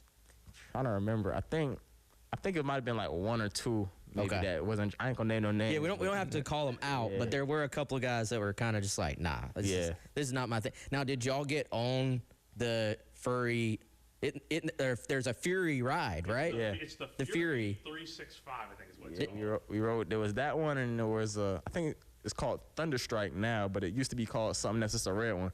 Okay. Yeah. The Intimidator. The Intimidator. It used to be called the Intimidator. Now we rode that one, and then ironically we did ride the Furrier roller coaster. So yeah. I will say, I do remember, and I think I'm remembering this right. I heard Cutter wasn't the biggest fan of roller coasters. So you are going to just call him out by name. Okay. Hey, Well, Jack's going to call him out at least. Hey, look, I did a story on this last year. Okay, all right. Yeah, I do remember hearing some of the guys were like, yeah, Cutter wasn't the biggest fan, but. Yeah, I don't remember him on none of the roller coasters. I'm trying to remember who was up there with me. I remember Coach Furry and some other receivers, but I don't think Cutter was on none of the bigger roller coasters. No. If that is the case, I feel like that's the only thing Cutter doesn't do well. Like you hear he's one of these guys that just kind of, I know y'all do the basketball tournaments, volleyball, all this stuff, softball or wiffle ball. Yeah. Cutter's kind of good at all of it. Everything. From what I hear. But what has it been like working with these quarterbacks, man? Like Lenoris, Cutter Woods, Duckworth coming in. Like there's some talent in that room too. Obviously, as a receiver, that helps you. You help them. What can you tell us about working with those guys on like a day-to-day basis? And definitely just having a good quarterback to throw you the ball. You can just trust that the ball's going to be where it's got to be when it needs to be there. So you don't got to worry about adjusting and making a crazy catch, just having consistent quarterbacks. And then, you're going to have a good guy at the quarterback position when there's that much competition in the quarterback room. Being an in-state guy, how much did you know about Lenore Sellers from his time at South Florence? And obviously, how much did that influence your decision to ultimately, come here last year? Yeah, you definitely hear about him in high school. And he had a couple state championships and stuff like that. So just knowing that I was going to have a good quarterback when I got here was definitely a big factor. And then I saw him making plays the year before I came, so that definitely helped out a ton, knowing and being confident in that. I want to go back to Coach Furry a little bit. First of all, he does look, at least physically, like he could maybe get out there and still play. Is he one of those hands-on coaches? Like, is he out there running routes with you guys? Does he get in the weight room with you ever? Or what is it like just being with, like, that high-energy type former player himself, every day? Oh, yeah, he'll definitely get in the weight room with us. See the coach out there with the pad and pushing and making sure we're doing releases and stuff like that. I don't know if he'll run a full route, but he'll definitely come and compete with us for sure. Now, what's one thing people don't know about Coach Furry that you feel like they probably should know? They don't know. Because they know about his background being in the NFL and stuff. And they see just how jacked he is. But what is something that people don't get to see behind the scenes when you get to work with him up close? I think he's real high energy, but a lot of high energy coaches can be negative sometimes, like yell. He's like a real positive energy. Like he don't curse at all. He's like a very positive energy, energetic guy. So I think that's one thing that you wouldn't expect with a high energy coach. Not saying it's rainbows and sunshines all the time, but he's not. He's definitely a positive guy. Now, does he break out his old film to show you guys? Any highlights from back in the day? He actually does not do that, surprisingly. Nah, he ain't never showed us. We watch a lot of NFL tape and stuff like that, but he ain't never showed us his highlights. So nah. Have you ever searched for it yourself? Have you ever seen it? I think before I got here, I've seen some highlights, but it's definitely been a while since I've watched some Coach Furry highlights. I might need to go do that. Yeah, they might be in black and white, but he switched to DB that's what I saw. Mid-season or something. Yeah, I saw that on the Lions. So yeah, at the NFL, which is insane. But let's maybe talk about some of the other guys in the room too. What have you learned from having a guy like Nick Harbor, who's been here for a while? Mazio going into year 3. I know I think you mentioned earlier just kind of learning from some of your teammates as well. How has that been to have some guys who've kind of been through it and had to work through, their own journey, their own process to get to playing time as well?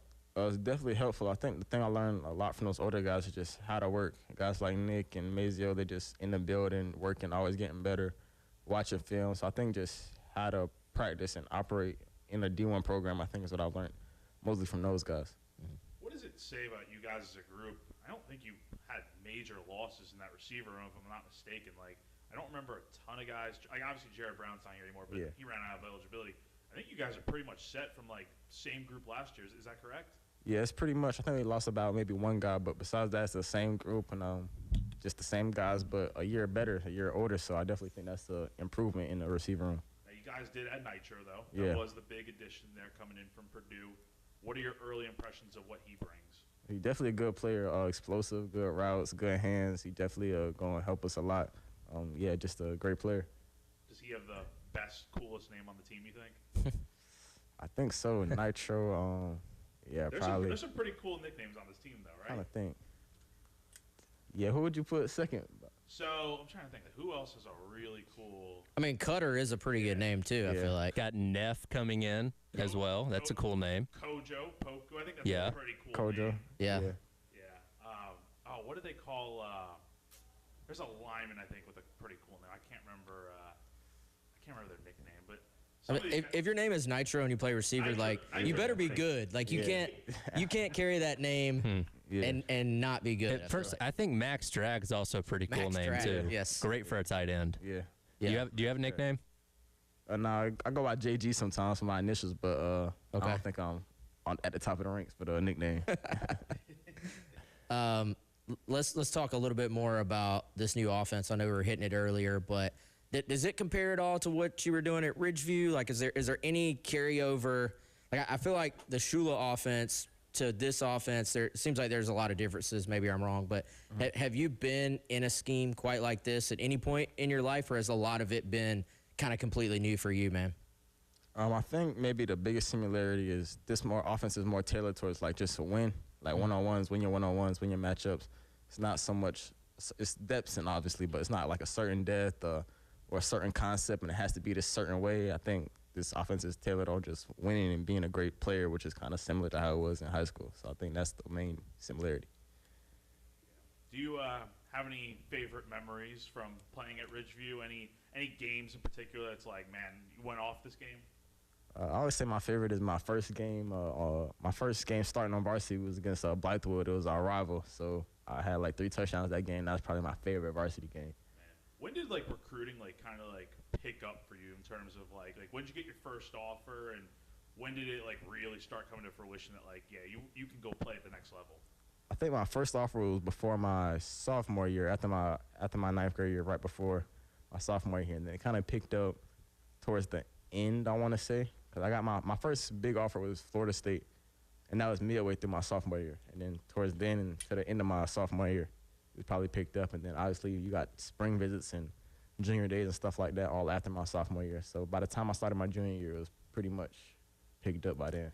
We're talking with Jordon Gidron, Gamecock football wide receiver. We'll have more on the other side. Talk some off-the-field stuff coming up next as the Garnet Trust Hour, presented by Krantz Cooling, Heating, and Plumbing, rolls along on your Thursday here on The Game. Wow, what a play! The Game Network. Columbia, Charleston, Florence, and Myrtle Beach. Gamecock fans, get ready for something new this season. Charleston now has a new station for Carolina sports talk. Dial in to 96.9 The Game on HD3. Head to 96.9 FM and on an HD radio, punch into HD Channel 3. You'll unleash live Carolina coverage you can listen to all day long. New on HD3. It's 96.9 The Game HD3, South Carolina's newest sports station.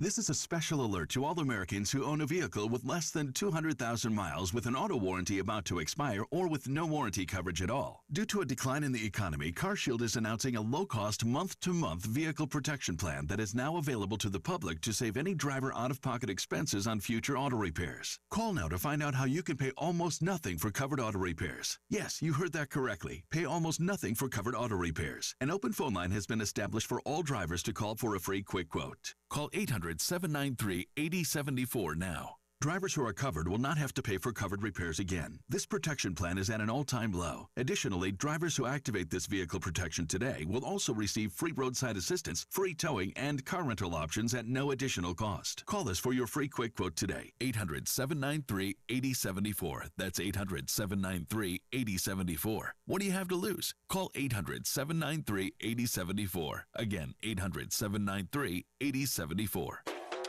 BOGO is back at iMart Express. Come on. Okay.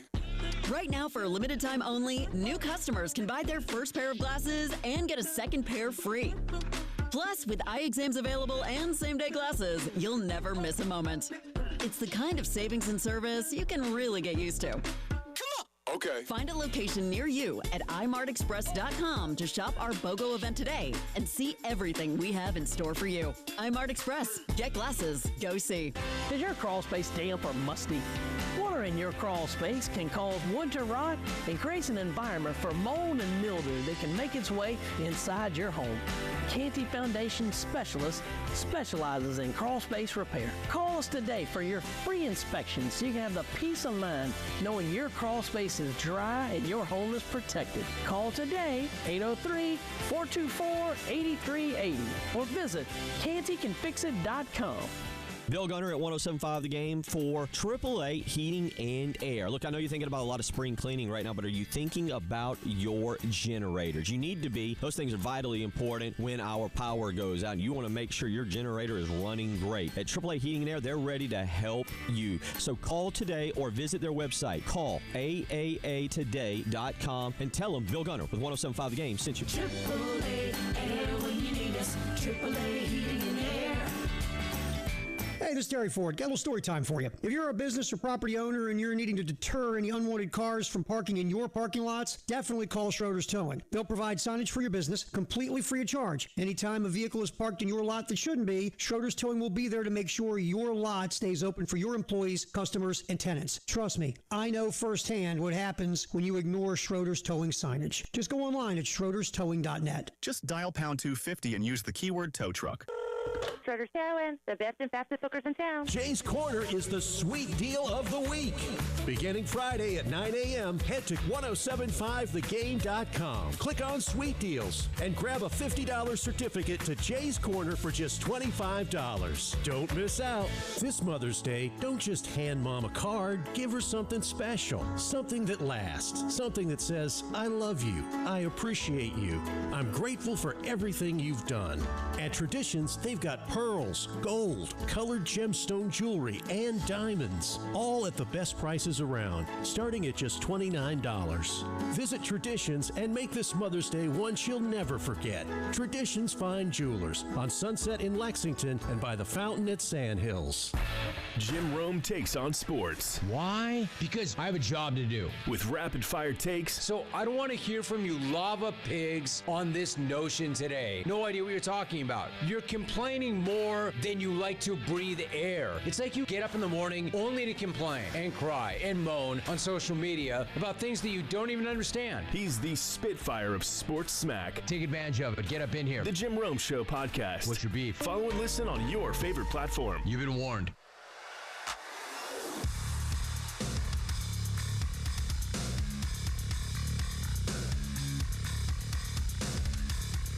The Garnet Trust Hour with Chris Clark, Wes Mitchell, and Tyler Head. Sponsored by Krantz Heating and Cooling on the Game Network and the 1075 The Game app.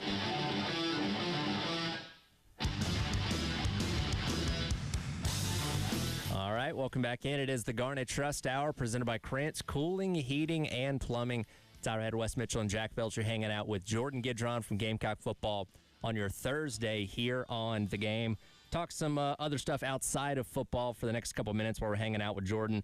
You were a very accomplished track athlete when you were in high school. We often have the debate, especially when we have you guys on the show, who the fastest guy on the team is. Where do you stack up in that argument?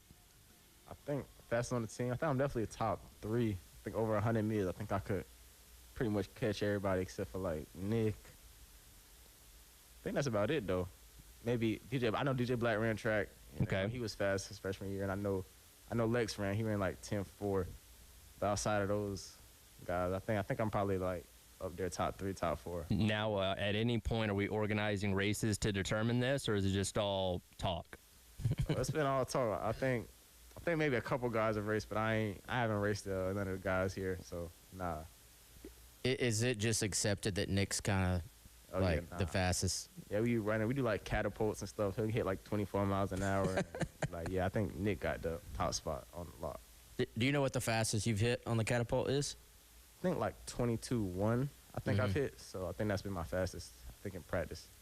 So one thing we always like to maybe talk about with guys is, what does your life look like outside of football? Like, are there some hobbies? Are there some things that just take up your time that allow you to just mentally get away from the game a little bit? Or are you kind of like all football all the time type guy?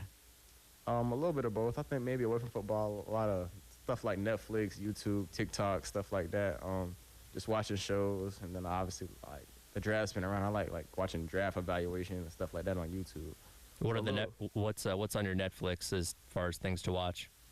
My favorites. Yeah. I'd probably say my top 3 on Netflix: All American, Stranger Things, and it's a show called Behind Her Eyes. It's like a huge plot twist at the end. That's definitely my top 3. What did you? I'm assuming you watched Stranger Things 5. Yeah. What'd you think? I think it was good. I kind of expected a little bit more for how they built it up, kind of. But like if you like kind of my age demographic, you kind of grew up with the kids, kind of, and then so I guess it was kind of good from that aspect. Did you start watching it like when it came out originally? Yeah, I think like right after season 1 came out, I got a lot of hype, and I kind of watched it after that, and then I started watching them as they came out. Yeah, because I mean, you're probably the same age as a lot of those, you know, the kids back then that are now, you know, in their mid-20s. So that's pretty cool. Yeah, for sure. Yeah, it kind of fell off at the end for me. Yeah, I feel like it was good. It wasn't bad, but it wasn't like just could have been more. What they built the villains up to be, it kind of wasn't that hard to beat them. Could have been a lot. Like Vecna, man. It could have been this real big bad. And he was better in season 4, I thought, than even the Mind Flayer. They like. Oh man, man. Yeah, now I'm remembering it, man. Jack was very disappointed. I think I was very disappointed. I feel like that was the consensus, though. Most people were disappointed with how it ended. Yeah, I think it could have been better, but I don't think it was as horrible as everybody made it seem. 100%. Now, along the lines of Netflix and all that, put you on the spot. What are your top 4 favorite movies? Favorite movie? Jack's a movie buff, by the way. This is a very important question. I think the first one is more nostalgia. I watched it when I was a kid. Probably be Real Steel. Okay. And then Infinity. I like Infinity War and Endgame, both of those. I like Black Panther. And then me and my dad used to always watch Waterboy before the football season. So those 4 to 5 is probably somewhere in there. You hyped for Doomsday to come out this year? Yeah, definitely. I saw that coming this December. Just watching all the. I watched Avengers: Age of Ultron the other day. Just watching all the movies, trying to remember what's going on and stuff like that. So I'm definitely excited for that to come out. Yeah, you got to build back up, remind yourself everything that happened. We always like to talk food. Or I think it's kind of cool. I feel like over the years, South Carolina's introduced some kind of life skills in terms of teaching you guys how to cook, teaching you guys how to get in there and do some things yourself. Are you? I'm gonna kind of chef this up and cook my. He's saying no, not at all. Nah, just hand it to me. Yeah, I just go and buy fast food. I don't do too much cooking. No cooking. I'm close to home though. I'm like 30 minutes, so I go home on the weekends and my mom will cook for me. So. Okay. So, and the reason I asked that too, what is like on the perfect plate for you? You know what I'm saying? Like if you could have any meal, like you just snap your fingers and, you know, we got a steak or we got some fettuccine Alfredo. Like what's going on that plate for you, man? Probably definitely a steak. I think my dad make a good steak. Probably steak, mac and cheese. Always a good choice. I probably say my we always have a good Thanksgiving. It'd be steak, mac and cheese, dirty rice, a little bit of dressing, and then Hawaiian rolls. No turkey? Ham. Ooh, okay. Ham's good though. Ham's good. I respect that. I think turkey be dry whenever I eat it. I like it. Yeah, that's a good point. That's what the gravy's for. I always go turkey. Now, you mentioned, you know, so I feel like Halls is like the common spot brought up as like everyone says that's their favorite spot. What is your favorite spot to go to in Columbia, food-wise? Obviously, Halls is good. I'm trying to think. Favorite. Whenever my parents go over here, we go to grill marks a lot.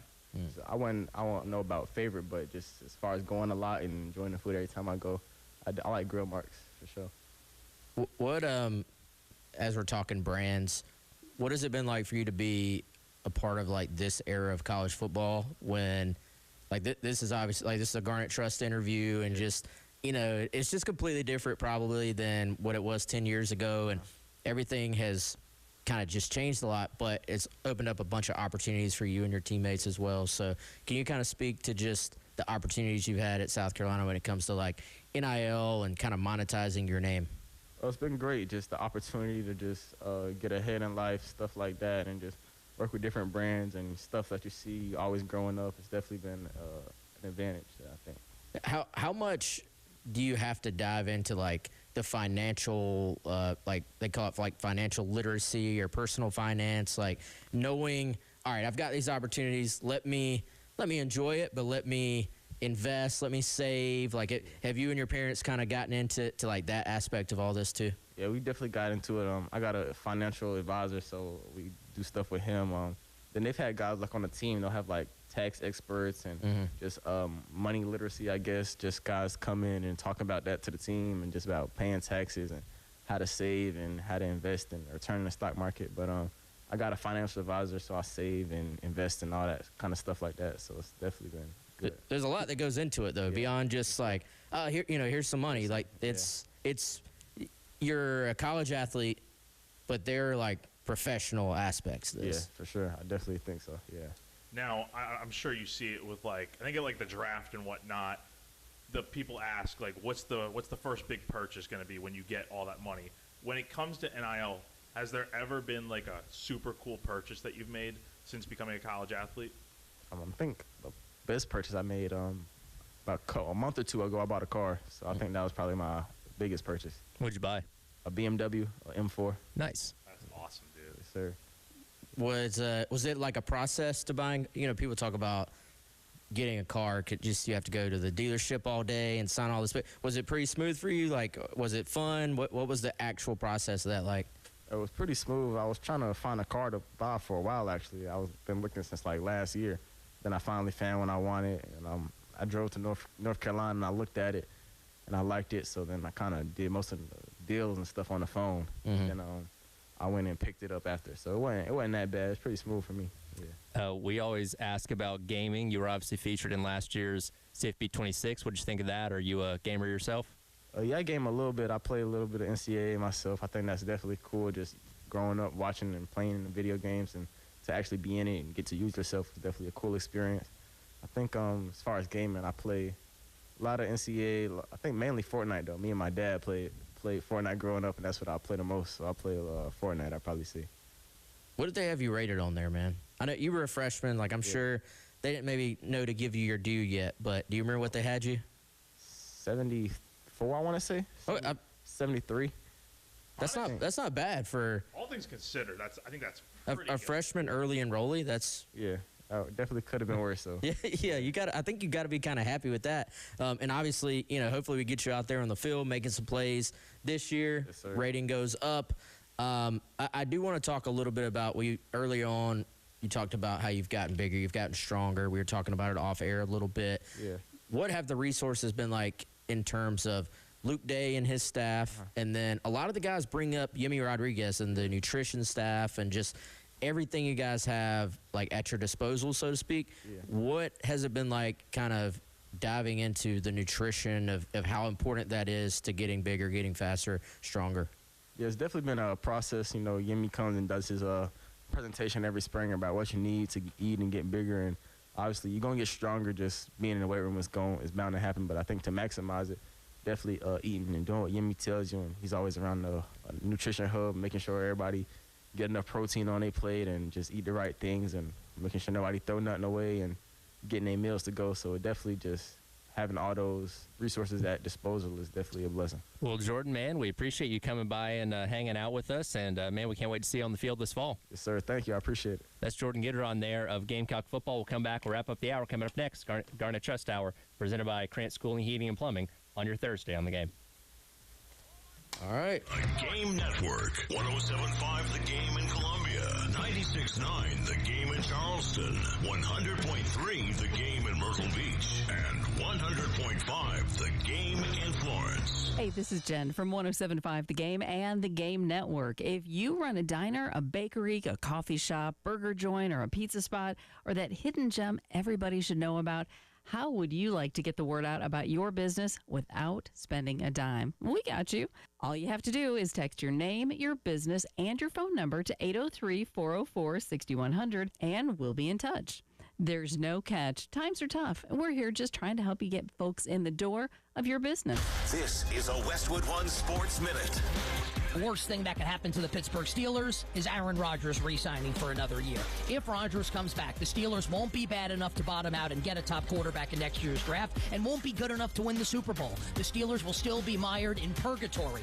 Not good enough to win it all, not bad enough to bottom out. They would be better served if Rodgers retired and losing this season. I'm Nick Costos.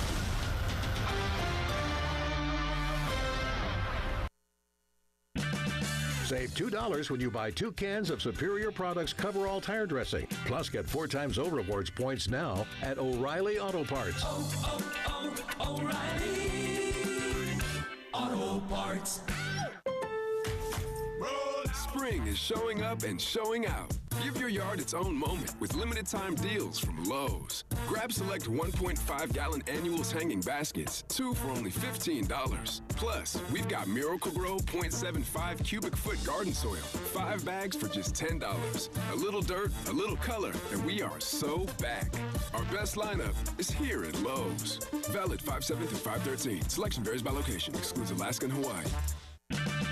Check engine or ABS light on? Take the guesswork out of your warning lights with O'Reilly Veriscan. It's free. Ask for O'Reilly Veriscan.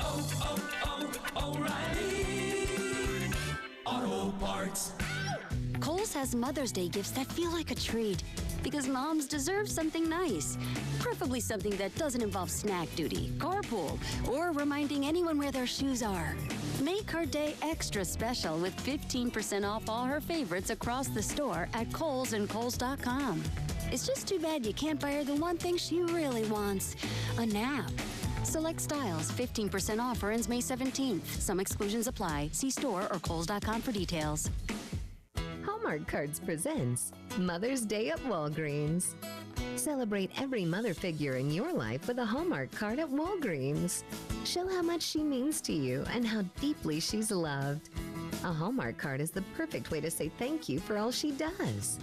Don't forget, Mother's Day is Sunday, May 10th.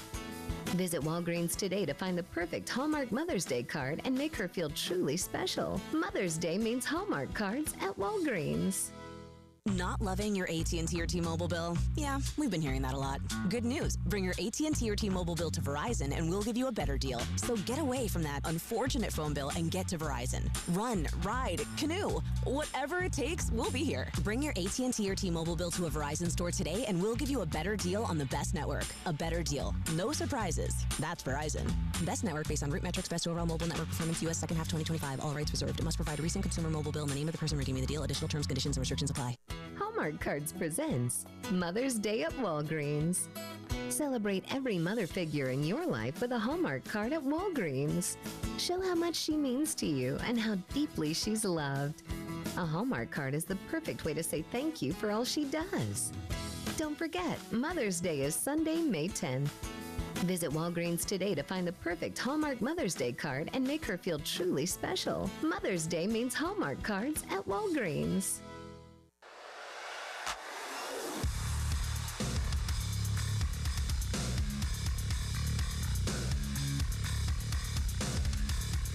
The Garnet Trust Hour with Chris Clark, Wes Mitchell, and Tyler Head. Sponsored by Krantz Heating and Cooling on the Game Network and the 107.5 The Game app.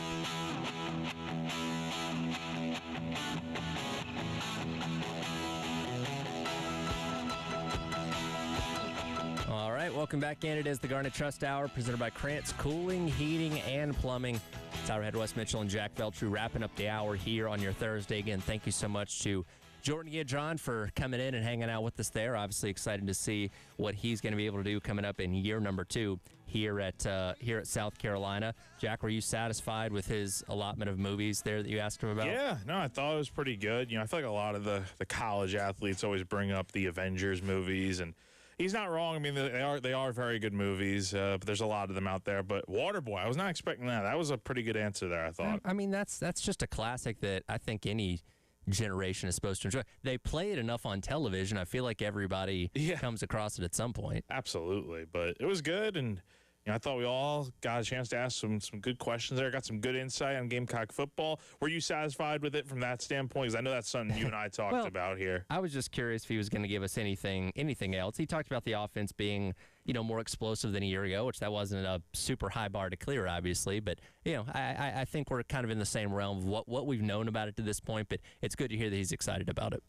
Yeah, I feel like going back to the movies, we got a good diversity of movies there. I think so. Which is interesting. And the Netflix thing, too, like you could tell that this wasn't just a passive thing. Like, he rattled off the top 3 shows like pretty quickly. So, got to respect that. And we were talking off air. Actually, we didn't have time to get to it. I was going to ask him a little bit more. He said how much bigger and stronger he had gotten. But has put on like 18 pounds, I think he said, since he arrived. So just, the whole getting bigger, getting stronger thing, we always talk about it, getting into an SEC strength and conditioning program.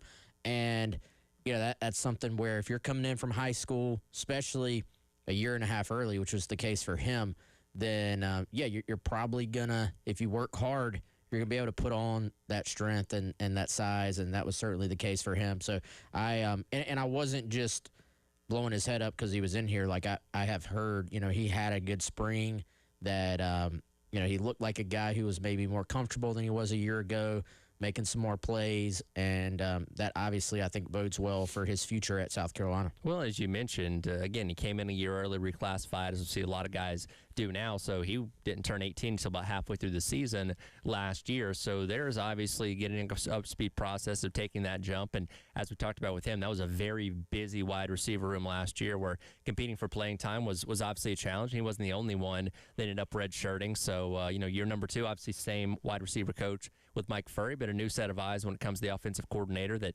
may look at different ways to possibly utilize him in this offense. And we certainly hope that that's the case. Yeah, and it's going to be a competitive room, man. It really is. And, I asking him that question of I think I'm not mistaken in that, everyone for the most part is back, correct? I don't think anyone major. Am I missing anything? Yeah, Bendravius. Okay, but besides him. Yeah. Yeah, because Jared ran out of eligibility. Yeah. Yes. So Bendravius transfers out, but other than that, it's pretty much the same. Bendravius Jacobs is the one. He's a big one, obviously.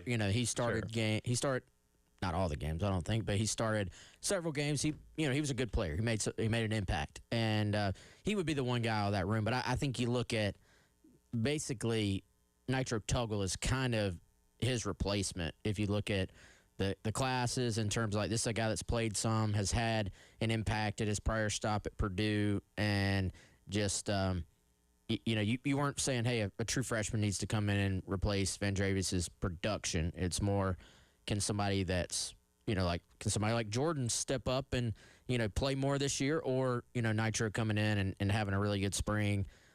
They've got some depth in that room, I think, and it's just going to be about who kind of rises to the top alongside Nick. I think Nick's obviously going to be set up to catch a lot of balls this year. Yeah, I think it's even more interesting that along those lines, all the freshmen from that class, that really good group, a lot of them that didn't play a ton last year, probably easily could have transferred out. I'm sure Jordon was probably, you could say he probably would have been one of those guys just because he wasn't getting the playing time that he probably wanted to. But credit to those guys for sticking it out, and let's see how many of them really can make an impact now. B-Row. Brian Rowe. B-Row. That's right. Yeah. Good call. That's right. Forgot about that. UCLA. He's doing pretty well there, it seems. Yeah. So, but yeah, a lot of the same guys returning from last year's wide receiver room, and obviously looking at a guy like Jordon Gidron as well as many others to see how they develop after a year of redshirting and all that, and again see what he can do with the new offensive coordinator at the helm there with Kendall Briles. We'll get into some more Gamecock football discussion coming up the next hour. Kevin Miller also going to join us at 11:15 to talk about the book that he has co-written about Steve Spurrier that's coming out very, very soon. We'll get into that and much more in the Gamecock Central Takeover Hour presented by Firehouse Subs coming up next on your Thursday here on The Game.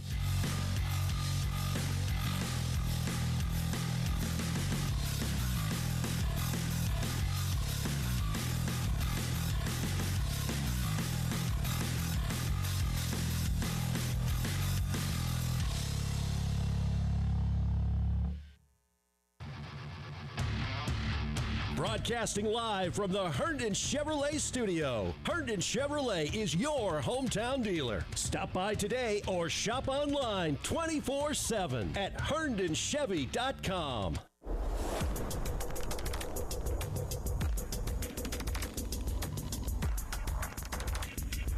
All right, guys, let me tell you about our friends at Krantz Cooling and Heating, our sponsor of the Garnet Trust Hour each and every show. And actually, guys, we got to add plumbing along to that now as well. So I always tell you, hey, they're going to take great care of your HVAC, but also if you've got some type of plumbing issue, you've got a drip, you've got something that you've been putting off for weeks or months, that was my case. Hit them up today, KrantzCooling.com. That's Krantz with a K, coolingwithak.com. You can schedule out your maintenance right there. You'll have all the information you need.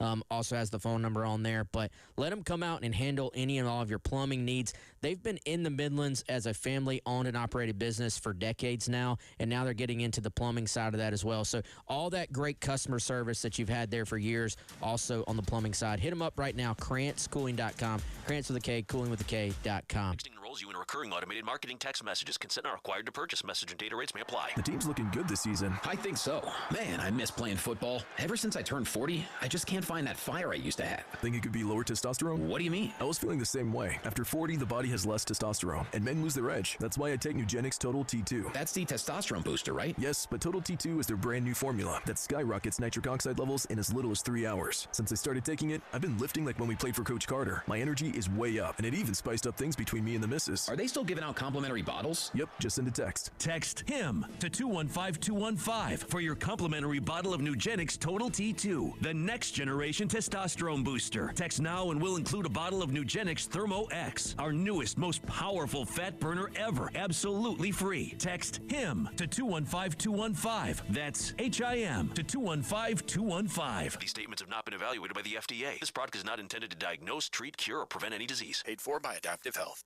When you're craving scratch-made food, 29-degree draft beer, and the best seat in the house for every game, there's only one place to go, Twin Peaks. From juicy burgers and smoked in-house wings to ice-cold brews served by the friendliest team around, Twin Peaks is your ultimate sports lodge. Wall-to-wall TVs mean you never miss a moment. So grab your crew and head to Twin Peaks, where the views are great, the food hits hard, and the beer is always colder than your ex's heart. Twin Peaks. Eats, drinks, scenic views. Since we have lawyers in all 50 states, I see and hear lots of lawyer ads.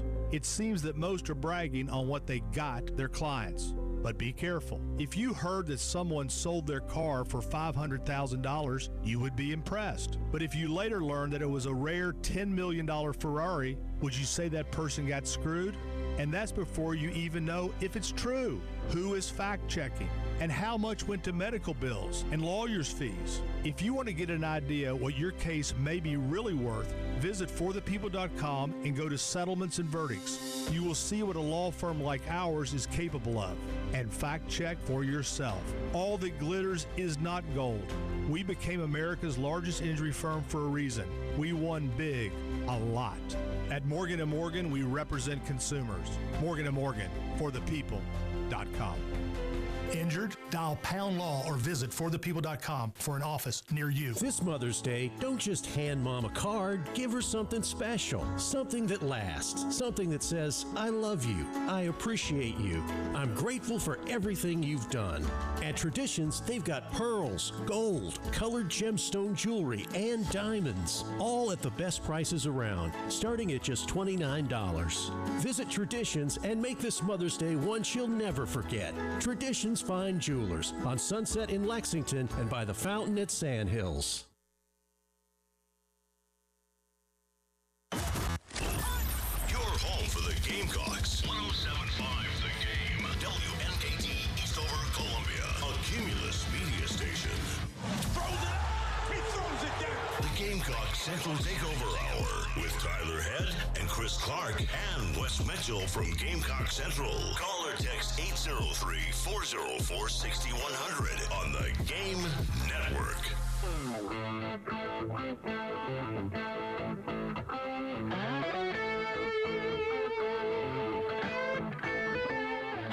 O'clock on your Thursday morning. Welcome in. It is the Gamecock Central Takeover Hour presented by Firehouse Subs.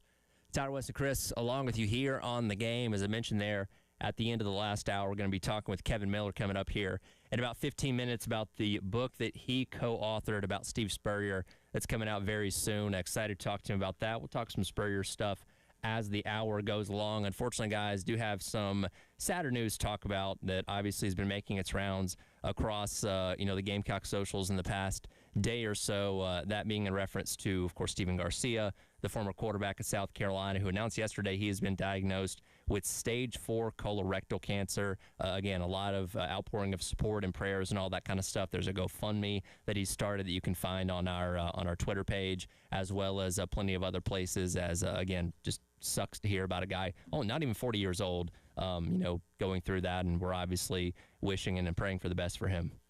Yeah, I mean, you said it, dude. Cancer sucks.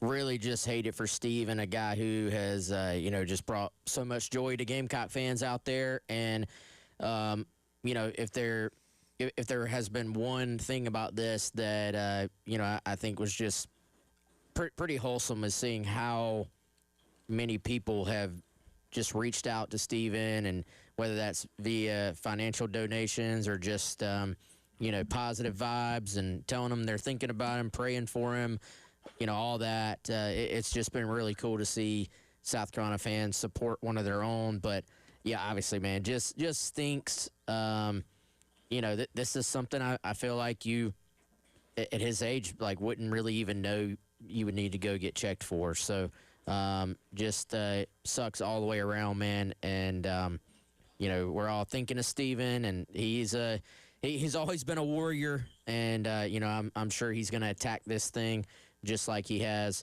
everything else in life, and is going to beat it. So, I think for a lot of us yesterday, pretty just startling news. Like, you just did not expect to hear it at all. You were kind of – I don't know about y'all, but I at first, you see so much stuff online. Like, when I first saw it, was just hoping that it wasn't true, because you see so many just like made up AI stories and all that. So the first thing was like, hey, is this actually true? And obviously we find out it is, and just hate it for Steven and his family, guys.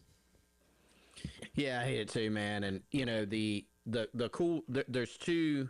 This is obviously a really tough situation, but I think times like these, it shows a couple things. Like, it reveals, character. And man, if you just look, you mentioned the donations earlier, Wes. I mean, they put up this GoFundMe literally yesterday, 952. I mean, since we started the show, another donation has come in. So 952 total donations. The goal was 150K. It's already up to $135,568. So almost 1,000 people already donating. Obviously, Steven's a beloved figure in Gamecock Nation, so I'm not surprised that everybody's getting behind him. And the other thing that really stands out is just like how he's attacking these things, that warrior mentality that you mentioned, Wes. I know a bunch of folks who sent Steven a text or a DM yesterday, or talked with him.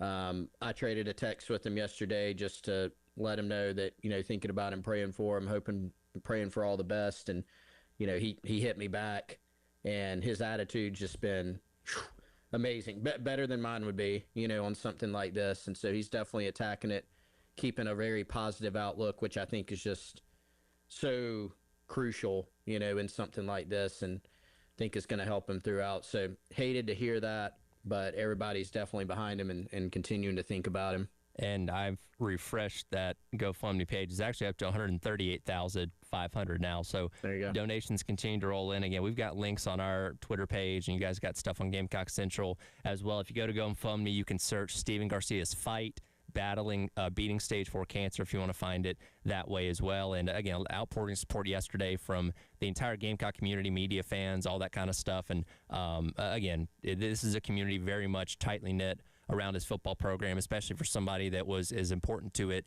in those Spurrier years as Steven Garcia was. And I thought, again, amidst the outpouring of support, he was, in some of his replies with tweets and stuff like that, was encouraging people like, hey, go get checked out, as advocating for this to make sure other people are, taking care of themselves too.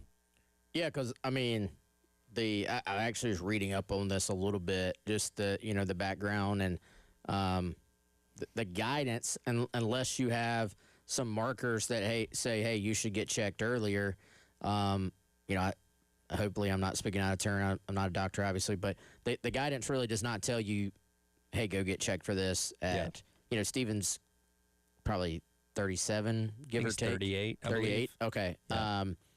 So he's not quite at that age where they tell you to go ahead and get checked. So I think his message too was just like, hey, if you feel off, just go get checked and try to catch things like this as early as possible. And I know a lot of us kind of have the mindset, hey, this isn't going to happen to me, but it does happen to some of us. And, unfortunately, it's just a bad dice roll at this point that Steven is the one that's going through this, and wish him nothing but the best, man. But yeah, go, if you feel driven to do so, y'all head on over to that GoFundMe. I think Steven always kind of mentions there was no NIL back when he was at Carolina, even though he was a larger than life name and personality and all that. So, this is a way for you to kind of go back now, I think, and support him financially and help him out, help his family out. And man, y'all being Gamecock Nation, like y'all have just come through immensely, man. And I'm sure that thing's going to keep growing so that they don't have to, on top of all the other stress that this is going to provide, you can at least maybe take one bit of that stress off their plate and just as a way to support them. And hey, if anybody else, I was going to say this, if anybody else has any other ideas of just things that the South Carolina community can do for Steven, send it in on the text line and let us know. I was exchanging some texts with actually David Robinson a second ago from Palmetto Autographs, and big collector and just is highly involved in that whole world. And he's talking about getting some photos from Gamecock Central, and Steven's going to sign them, and they're going to auction them off, and all that money will go right back to him. So there's just so many people that are looking for ways in their sort of their category of Gamecock Nation. How can I help? So if anybody else has other ideas, let us know. I mean, I've thought about, like, what if we see if Steven's okay with just giving his address out. And I think the thing about when something like this happens, everybody thinks about it right when you find out, but he's going to have a battle ahead. It's not just day one of chemo. It's day 2, it's day 3, it's day 4, it's day 5. I got to imagine just South Carolina fans sending messages over time, whether that's writing him actual mail or sending it electronically, about their favorite memories, about what it meant to them to watch him, letters of encouragement, as he continues through this thing.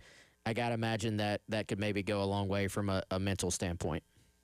Yeah, that's a great point, man. That's something I think about a lot. Like, I think about some people in my life that, you find out they're going through something, friends, family, and on the front end, you're there, supporting, and then over time, even though the battle and struggle continues, like, you just kind of fall off with it. And so I think it's important.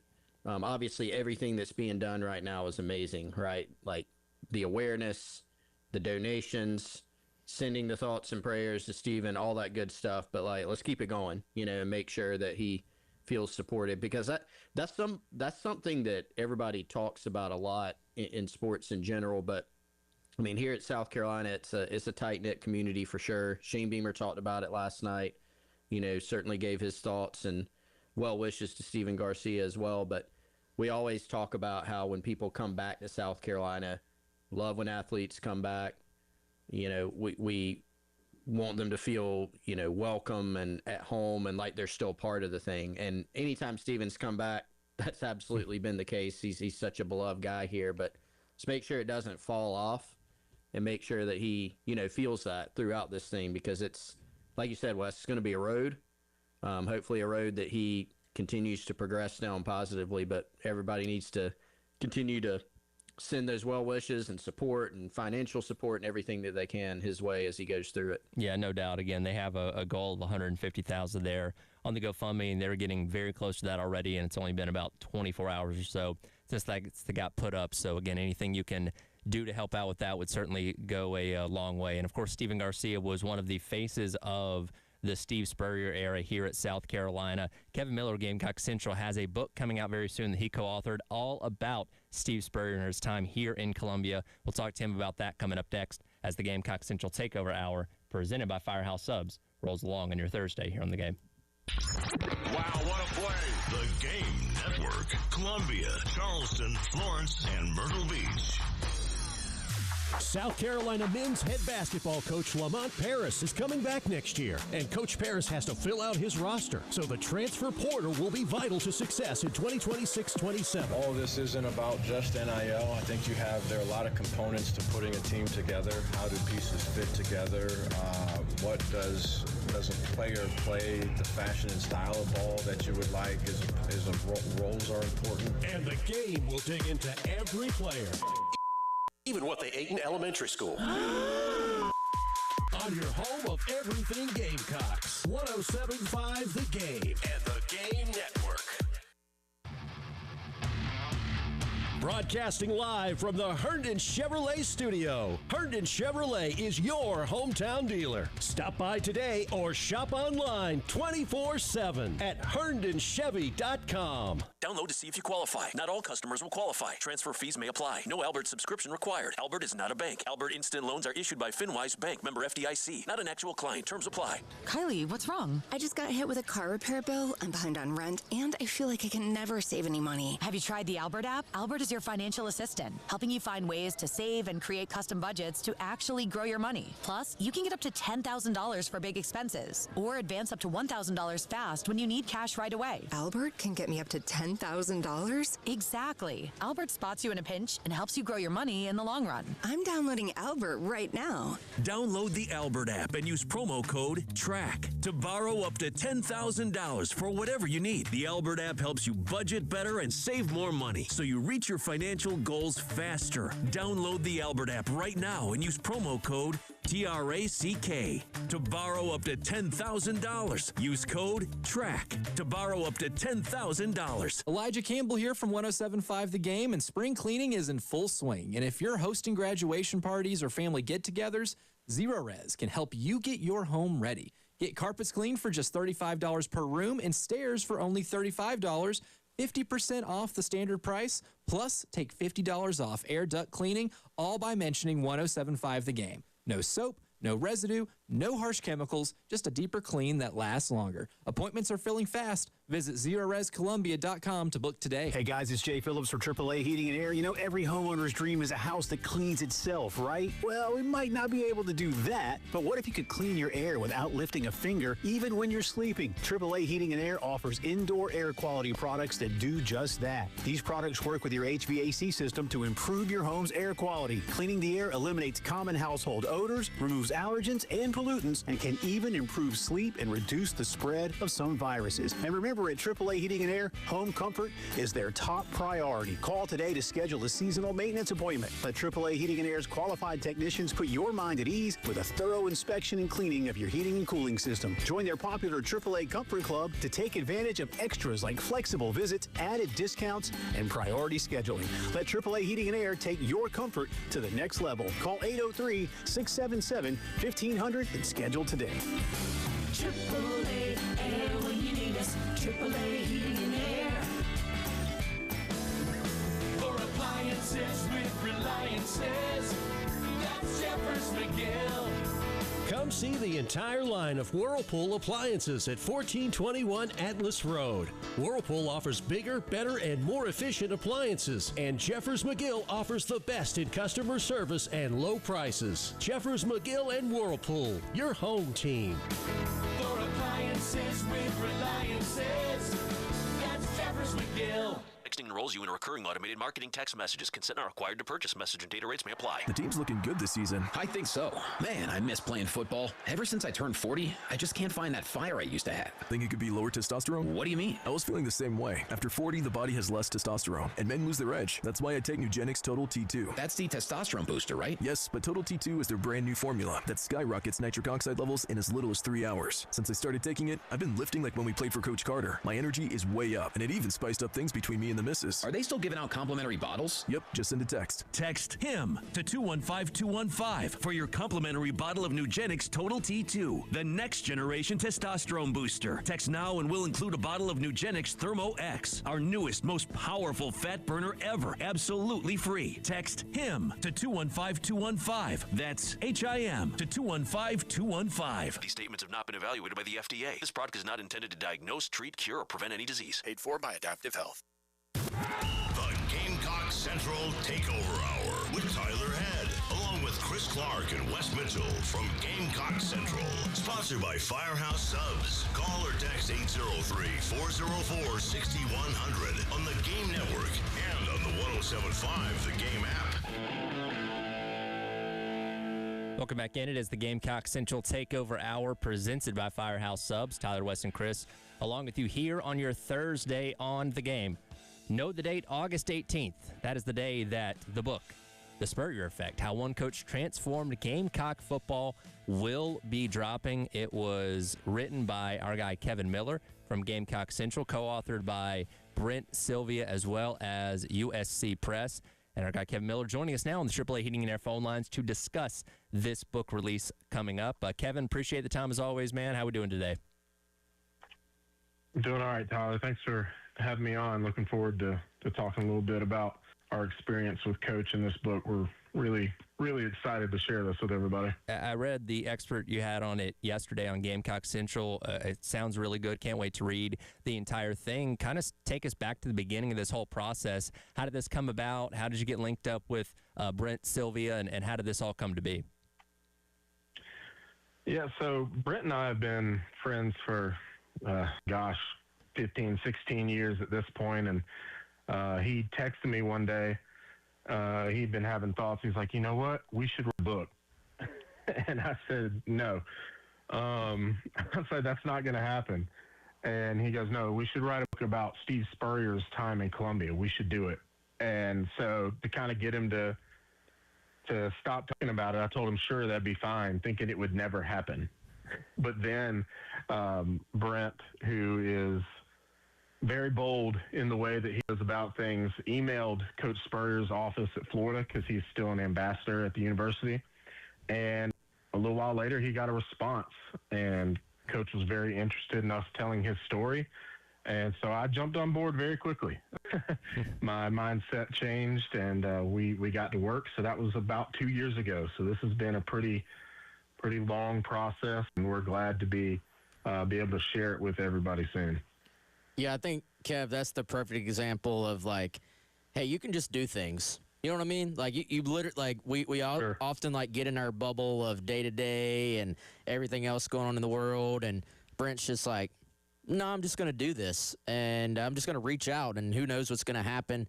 And all of a sudden, you're sitting down, going through hours with Steve Spurrier. Probably just a little bit of a, like, pinch yourself type situation there, I would imagine. But how did this process actually work in terms of, like, how long did y'all sit with Spurrier? How many times did y'all have to sit down? Like, how does the process of taking it from an idea and some conversations turn into an actual book that people are going to have in their hands here in a few months? Yeah, and I got to, again, give Brent a lot of credit here.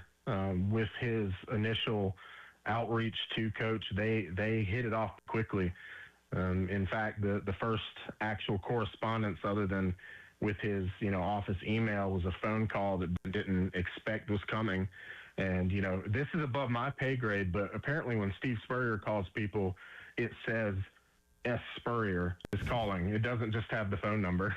So Brent and Coach got to talk a lot, and eventually I came on board. We got to meet with him, have phone conversations. If I had to add it all up, Wes, I'm probably thinking there's 30, 40, 50 hours of conversations with Coach and with Miss Jerry. She was part of this process as well. And it really just became a situation where he wanted it to be known how much he loves Columbia, the University of South Carolina, and the Gamecocks and the fans. And he wanted the world to know that. And so he wanted this story to be told. We wanted to tell it. And he was gracious enough to let two former strangers join on this journey with him.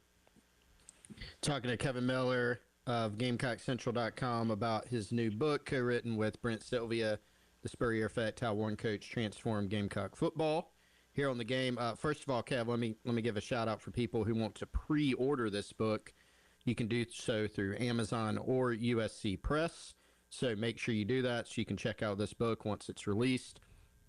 Kev, I got to ask this. Like, you followed the South Carolina program for a long time, so a lot of the games that Coach Spurrier would have talked to you about in the course of all these interviews, like some of this stuff you would have remembered, right? But are there a couple things that really stood out that you can tell us about where you're like, I didn't know that, or just things that you found that were very interesting, or even just observations about Coach Spurrier, or maybe some things that you could pick out specifically?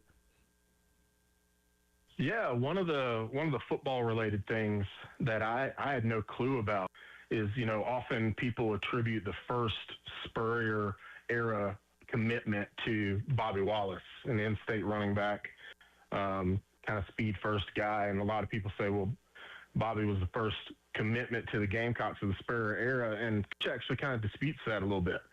He says that he considers it to be Kenny McKinley.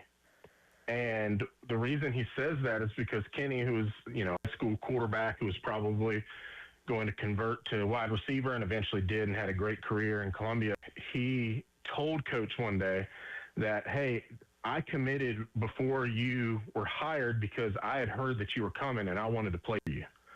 So that was kind of a cool note that I had no idea about before this process. But getting to know Coach a little bit and have all these conversations, it really occurred to me that he's more than just ball.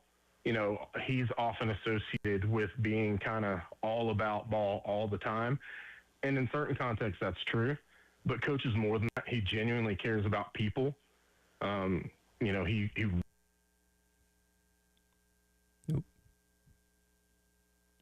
Uh-oh.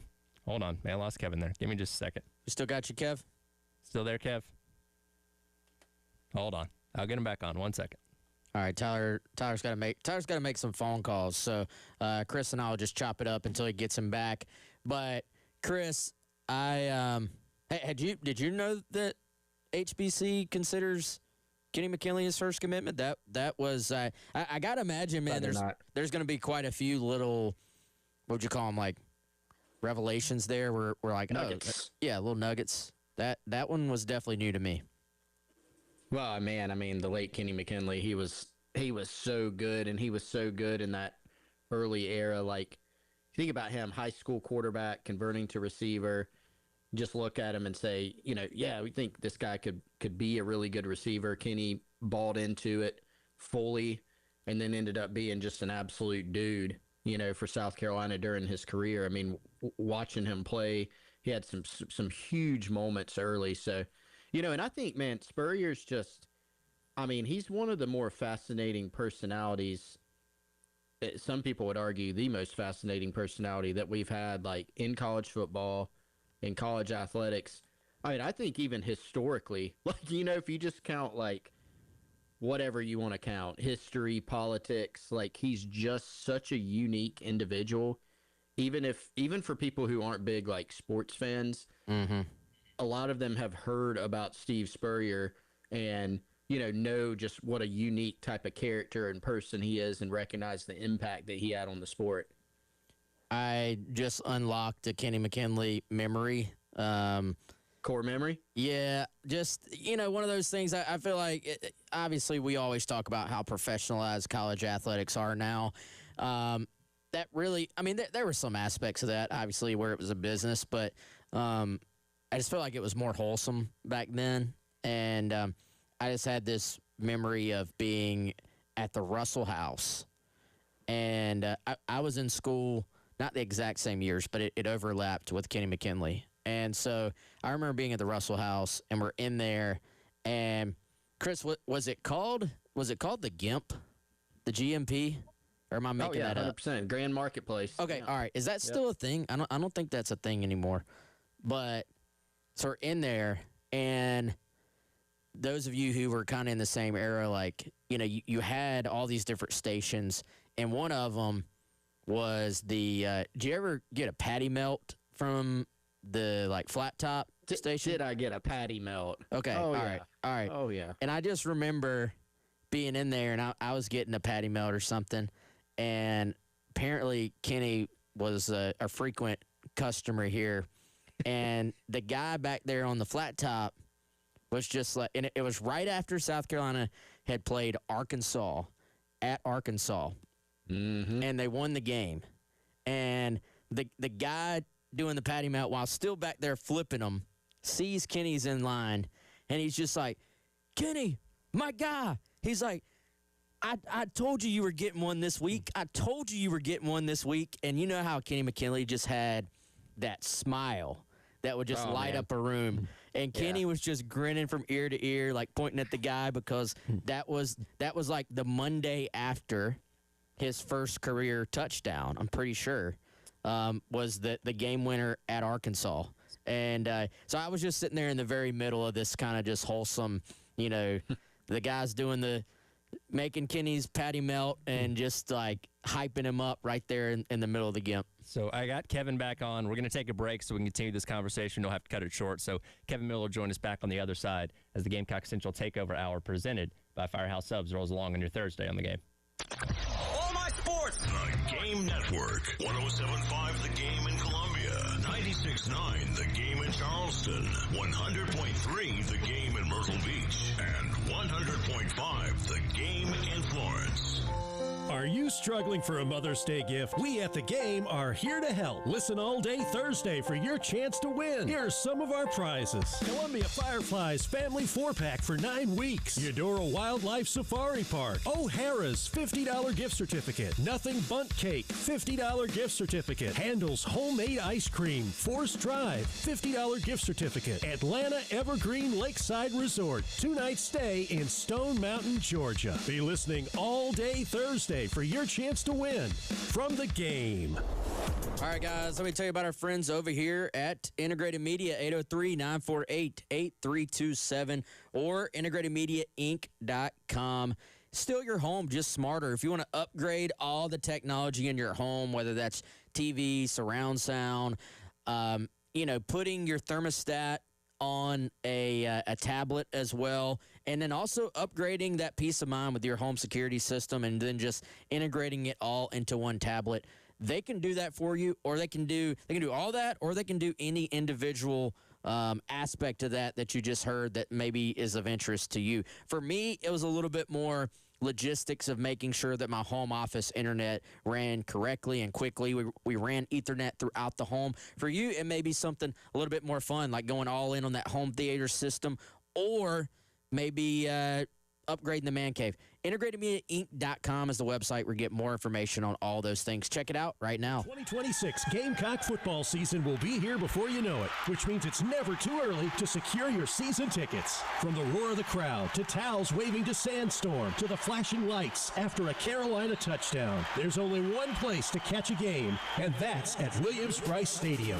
The experiences you'll have here can't be matched by staying home, so make your plans today to join us in our home for the 2026 season. Visit thegamecockclub.com to check out the various ticket options available for this fall. This is Larry Leitner, owner and founder of Midstate Roofing, and for nearly 30 years, we've continued to be the proven leader in the roofing and waterproofing industry. Midstate Roofing's proven history is your assurance that our professionals at Midstate Roofing will provide the proper advice, service, and results to the needs of your facility in a manner both safe and pleasing to your operation. From high-rise to hospitals, manufacturing to industrial, Midstate Roofing designs and installs bonded systems with a protective guarantee that will keep your operation dry and running long into the future. 24 hours a day, 7 days a week. And this is Blake Leitner, reminding you to protect that roof with a maintenance contract. Call me today at 803-356-1919 or online at midstateroofing.com. That's midstateroofing.com. You'll speak to an on-call technician after hours or a Midstate Roofing staff member during hours at 803-356-1919 or online at midstateroofing.com. And as always, tell them Midstate Twins. If you have a leak, let Midstate Roofing take a peek. Ad paid for by Adaptive Health. Texting enrolls you into recurring automated text messages. Consent not required to purchase. Message and data rates may apply. I don't care how old or young you are. Life doesn't slow down for anyone. With Nugenix Total T2, the brand new testosterone and nitric oxide boosting formula, I'm keeping up with the kids and finally feeling like my old self again. Now, I've got enough in the tank for whatever life throws my way. Text STREAK to 215-215 for your complimentary bottle of Nugenix Total T2. STREAK to 215-215. These statements have not been evaluated by the FDA. This product is not intended to diagnose, treat, cure, or prevent any disease. Elijah Campbell here from 107.5 The Game, and spring cleaning meets hosting season with Zerorez. Get carpets cleaned for just $35 per room, and stairs are now only $35 too. Plus, take $50 off that air duct cleaning by mentioning 107.5 The Game. Look now at ZerorezColumbia.com and get guest ready today. Download to see if you qualify. Not all customers will qualify. Transfer fees may apply. No Albert subscription required. Albert is not a bank. Albert Instant Loans are issued by FinWise Bank, member FDIC. Not an actual client. Terms apply. Kylie, what's wrong? I just got hit with a car repair bill. I'm behind on rent, and I feel like I can never save any money. Have you tried the Albert app? Albert is your financial assistant, helping you find ways to save and create custom budgets to actually grow your money. Plus, you can get up to $10,000 for big expenses, or advance up to $1,000 fast when you need cash right away. Albert can get me up to $10,000? Exactly. Albert spots you in a pinch and helps you grow your money in the long run. I'm downloading Albert right now. Download the Albert app and use promo code TRACK to borrow up to $10,000 for whatever you need. The Albert app helps you budget better and save more money so you reach your financial goals faster. Download the Albert app right now and use promo code TRACK to borrow up to $10,000. Use code TRACK to borrow up to $10,000. The Gamecock Central Takeover Hour with Tyler Head, along with Chris Clark and Wes Mitchell from Gamecock Central. Sponsored by Firehouse Subs. Call or text 803-404-6100 on the Game Network and on the 107.5 The Game app. Run that back turbo. Welcome back in. It is the Gamecock Central Takeover Hour presented by Firehouse Subs. Tyler, West, and Chris talking with Kevin Miller of Gamecock Central about his new book coming out on August the 18th, The Spurrier Effect, How One Coach Transformed Gamecock Football. We had a little technical problem there that hit us in the middle of the last segment, but Kevin was gracious enough to hang on the line for the next segment. So, Kevin, you kind of got cut off in the middle of a really good answer there from the question that Chris asked about, Spurrier and him caring about people, and I'll let you finish your thought there. Yeah, I appreciate you guys hanging with me here. Basically, man, there's a perception out there about the head ball coach. I mean, you see it even in his nickname that he's all about ball, right? But the reality is that Steve Spurrier is more than just football. He's more than just being a competitor. He is those things, but he's also someone who cares about people. And it shows up most clearly when talking with him about Miss Jerry. His wife is precious, both to everyone who meets her, but especially to him.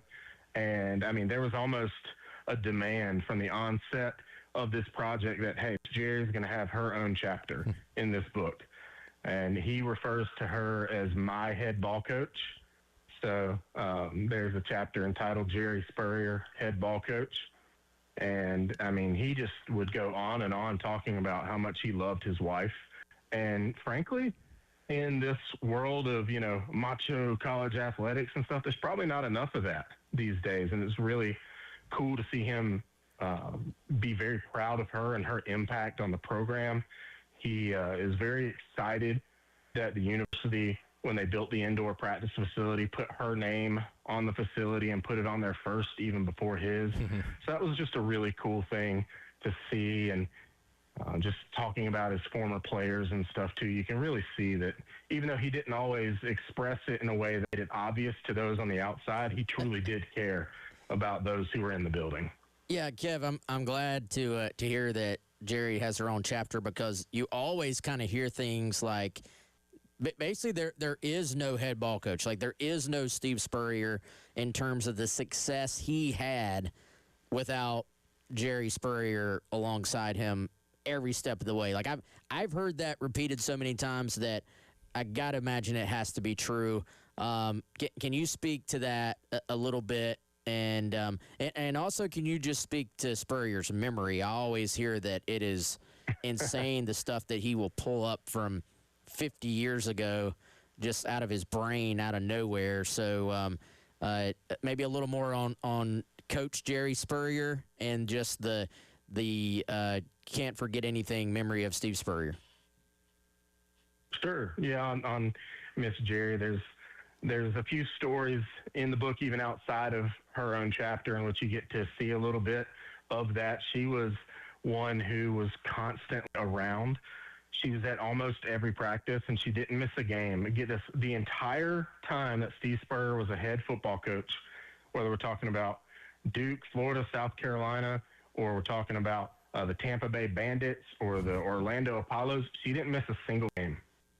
And she also sat amongst fans. She didn't go up in a box like a lot of coaches' wives and kind of hide out and, eat expensive snacks and stuff like that. She hung out with the fans and the families of the other coaches and players.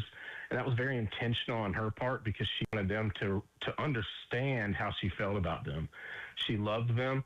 She put on a family breakfast before home games that I'm sure most people have never even heard of existing.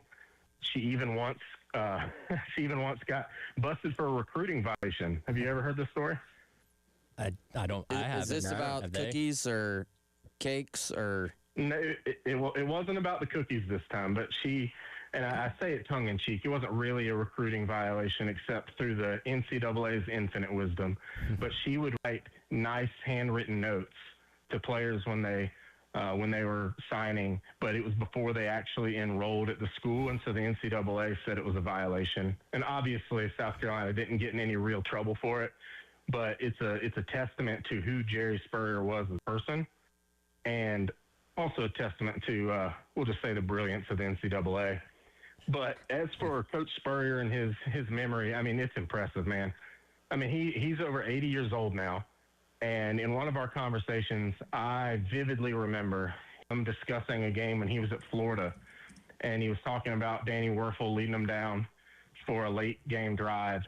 And he kind of stopped for a second. He said, and I think that pass put him at, and I don't remember the exact numbers, but you can picture it. Well, I think Danny went about 17 for 20 that day, 218 yards. And so I look it up. And it's perfect. It's perfect. 17 for 20, 218 yards, 2 touchdowns. He had it to the T, and it was over 30 years ago. And so he doesn't forget a thing. He remembers conversations that he had when he was a player at Florida. He remembers that he would, and I don't even know if this is in the book, but he remembered that he would, hit golf balls when he was working maintenance. Something that he said would probably have been an illegal benefit, but, the statute of limitations were up. So he was okay. He remembered all of these things from so long ago. And frankly, when you have a conversation with him after a few minutes, it doesn't even faze you anymore because of how often he does it.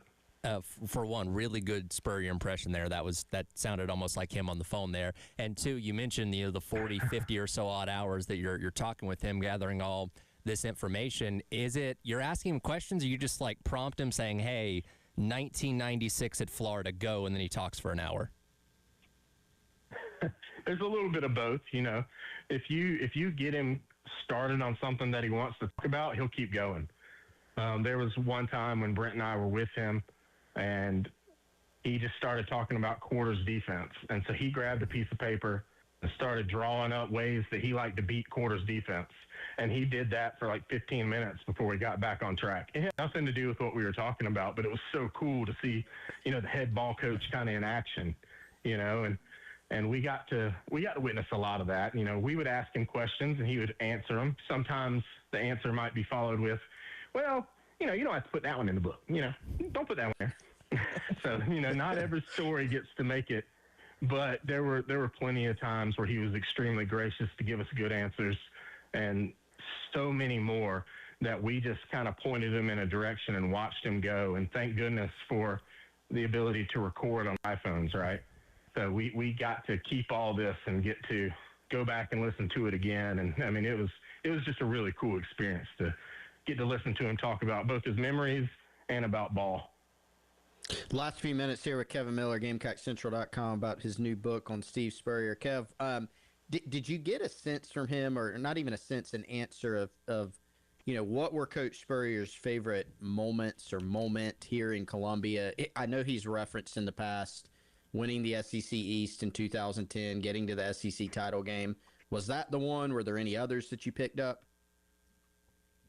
Yeah, no, and there are some, like you mentioned, 2010 winning at Florida, that was so special to him. And he multiple times recalled how it was one of the highlights of his coaching career that his players carried him off the field at the Swamp, the place that he gave the nickname and won so many games before. So that, that's one that immediately came to mind. But there were some that we learned about that I never knew would have been that impactful for him.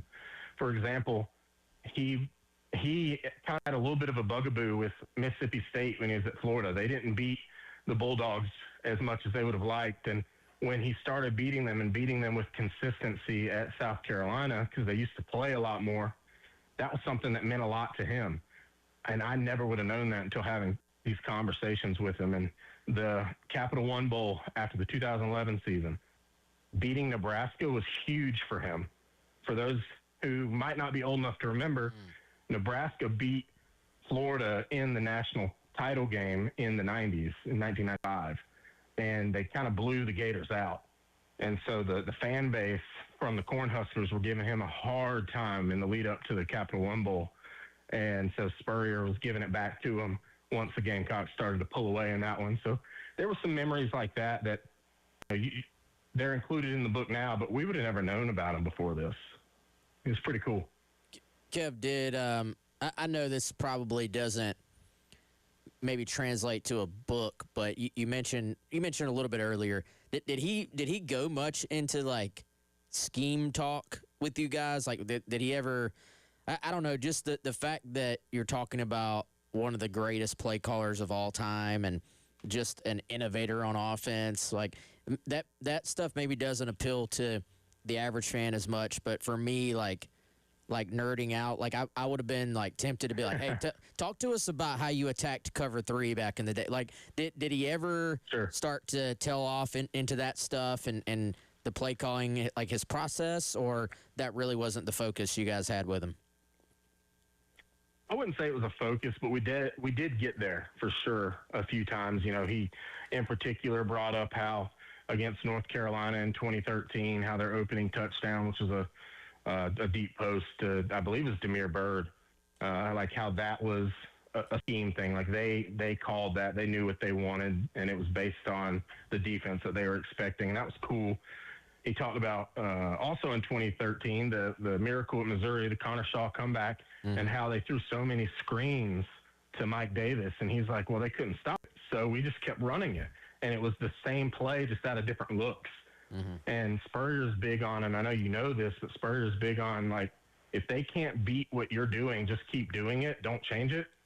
So we talked about that several different time periods, I guess, so to speak, during his time in Columbia. And it was cool to get to hear him just break it down in a way that is both brilliant but also simple, just like his play calling. Like, I mean, he was absolutely one of a kind as a play caller, but it wasn't that complicated.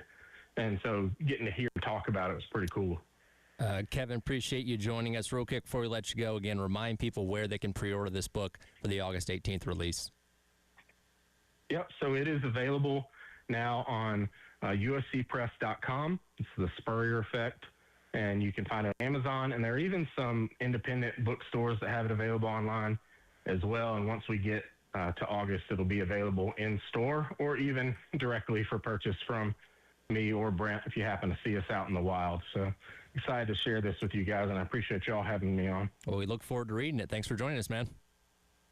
No, thank you. Kevin Miller there of Gamecock Central. Again, that book comes out August the 18th.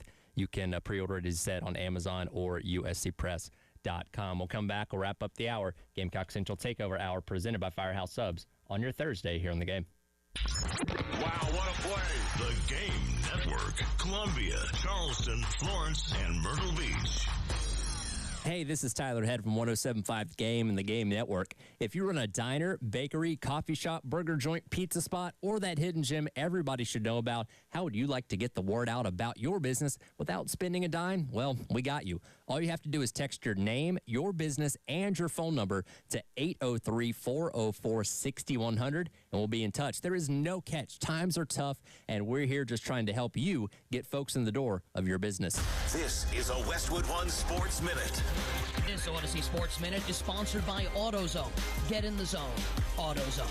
It's time to start seriously considering what happens if Mike Vrabel is not coaching the New England Patriots this year. It would likely be offensive coordinator Josh McDaniels serving as the head coach, and McDaniels is a great OC, but a terrible head coach.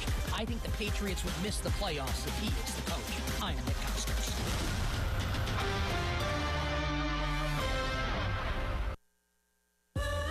I love a day on the water with friends, but my moderate to severe plaque psoriasis sometimes holds me back. Now I'm all in with clearer skin thanks to Skyrizi. Risankizumab Riza, a prescription-only 150 milligram injection for adults who are candidates for systemic or phototherapy. Teaching music is my passion, but my active psoriatic arthritis can limit me at times. Now I'm treating my joint symptoms with Skyrizi. With Skyrizi, most people with plaque psoriasis saw 90% clearer skin at 4 months. Or if you are an adult with active psoriatic arthritis, Skyrizi helps you move with less joint pain, stiffness, swelling, and fatigue. Don't use if allergic to Skyrizi. Serious allergic reactions, increased infections, or lower ability to fight them may occur. Before treatment, get checked for infections and tuberculosis. Tell your doctor about any flu-like symptoms or vaccines. There's nothing like clearer skin. There's nothing like better movement, and that means everything. Ask your doctor about Skyrizi. Visit Skyrizi.com or call 1-866-SKY-RIZI to learn more. Not loving your AT&T or T-Mobile bill? Yeah, we've been hearing that a lot. Good news. Bring your AT&T or T-Mobile bill to Verizon and we'll give you a better deal. So get away from that unfortunate phone bill and get to Verizon. Run, ride, canoe. Whatever it takes, we'll be here. Bring your AT&T or T-Mobile bill to a Verizon store today and we'll give you a better deal on the best network. A better deal. No surprises. That's Verizon. Best network based on root metrics, best overall mobile network performance, U.S. second half 2025. All rights reserved. It must provide a recent consumer mobile bill in the name of the person redeeming the deal. Additional terms, conditions, and restrictions apply. Hallmark Cards presents Mother's Day at Walgreens. Celebrate every mother figure in your life with a Hallmark card at Walgreens. Show how much she means to you and how deeply she's loved. A Hallmark card is the perfect way to say thank you for all she does. Don't forget, Mother's Day is Sunday, May 10th. Visit Walgreens today to find the perfect Hallmark Mother's Day card and make her feel truly special. Mother's Day means Hallmark cards at Walgreens. Not loving your AT&T or T-Mobile bill? Yeah, we've been hearing that a lot.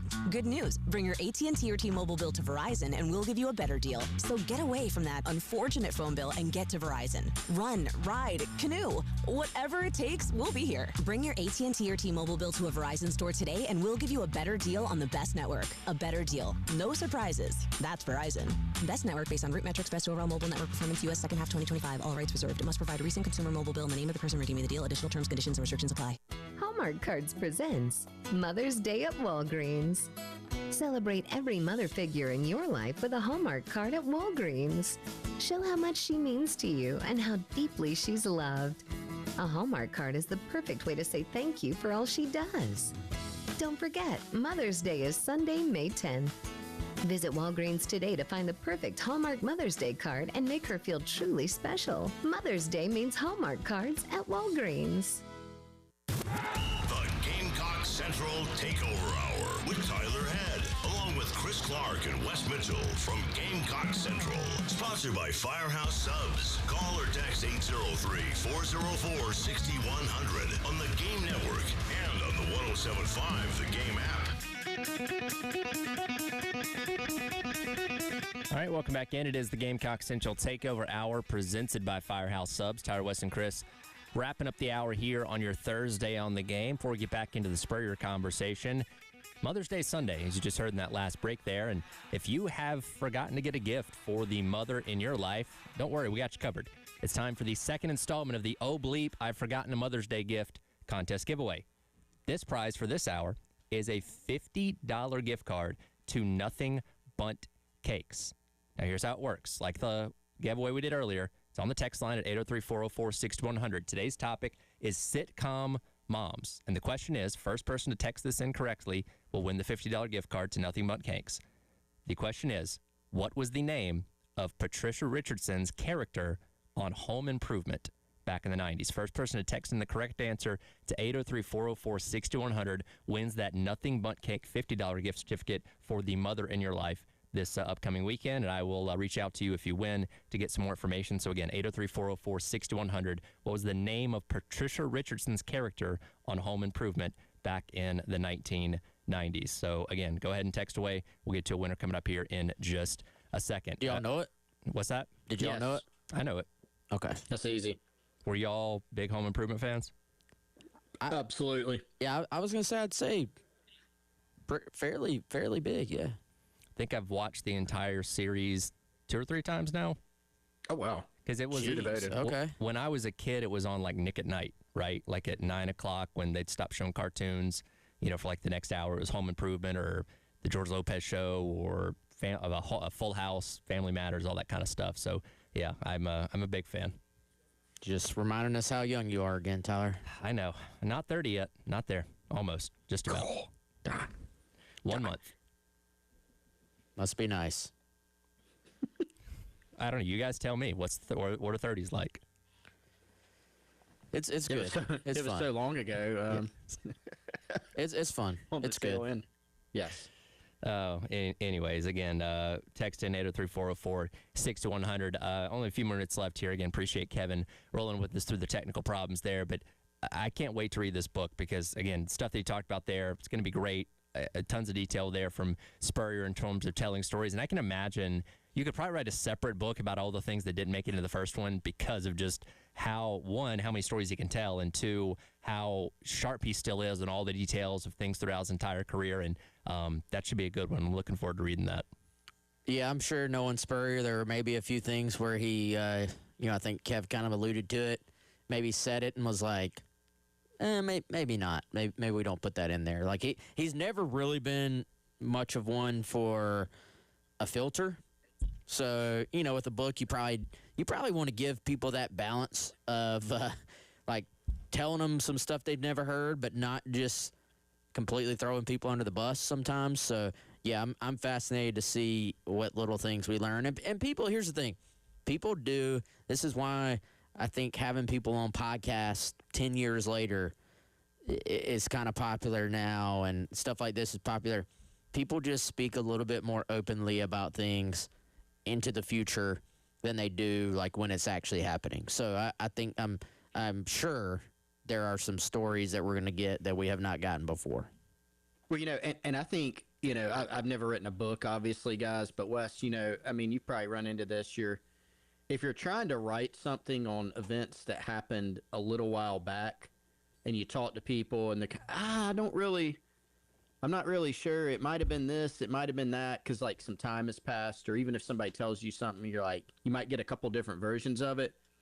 For Kev and Brent, if Spurrier said it, you can just basically take it to the bank. You're like, all right, yeah, that's good. Because Kev even mentioned you go back and double check like some stat. Yeah, I think Danny Werfel had this, and then you go back and you're like, oh, he actually nailed it, like completely dead on. So, another thing I thought was interesting. This is just kind of random, but I did read Kevin's excerpt on Gamecock Central, which you can do too, is how when Spurrier came in to South Carolina, there were all these beat Clemson signs all around, and he just tore them down. Take those things down.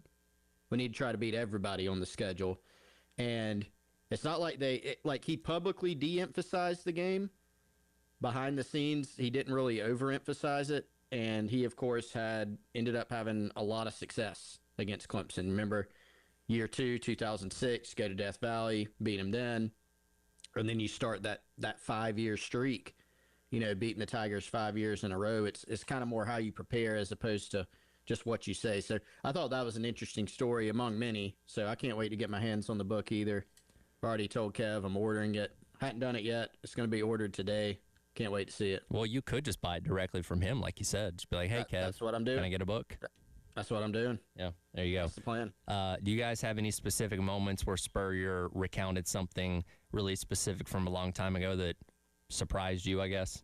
I did, but I forgot. Well, Spurrier didn't. Nice. Nice. No, I don't have a specific one, man. But I do remember like he, just in the course of him talking, whether at a press conference, yeah, we went down to so and so, and you're just like, man, this guy has insane recall. You know, whether it's a play or a stat, whatever it may be. Still sharp as a tack. And again, that book coming out on August the 18th. Looking forward to reading it then. We'll be out at Pro Swing tomorrow. Come by and hang out with us from 9 to noon as we'll wrap up your week. Halftime show coming up next here on your Thursday on the Game.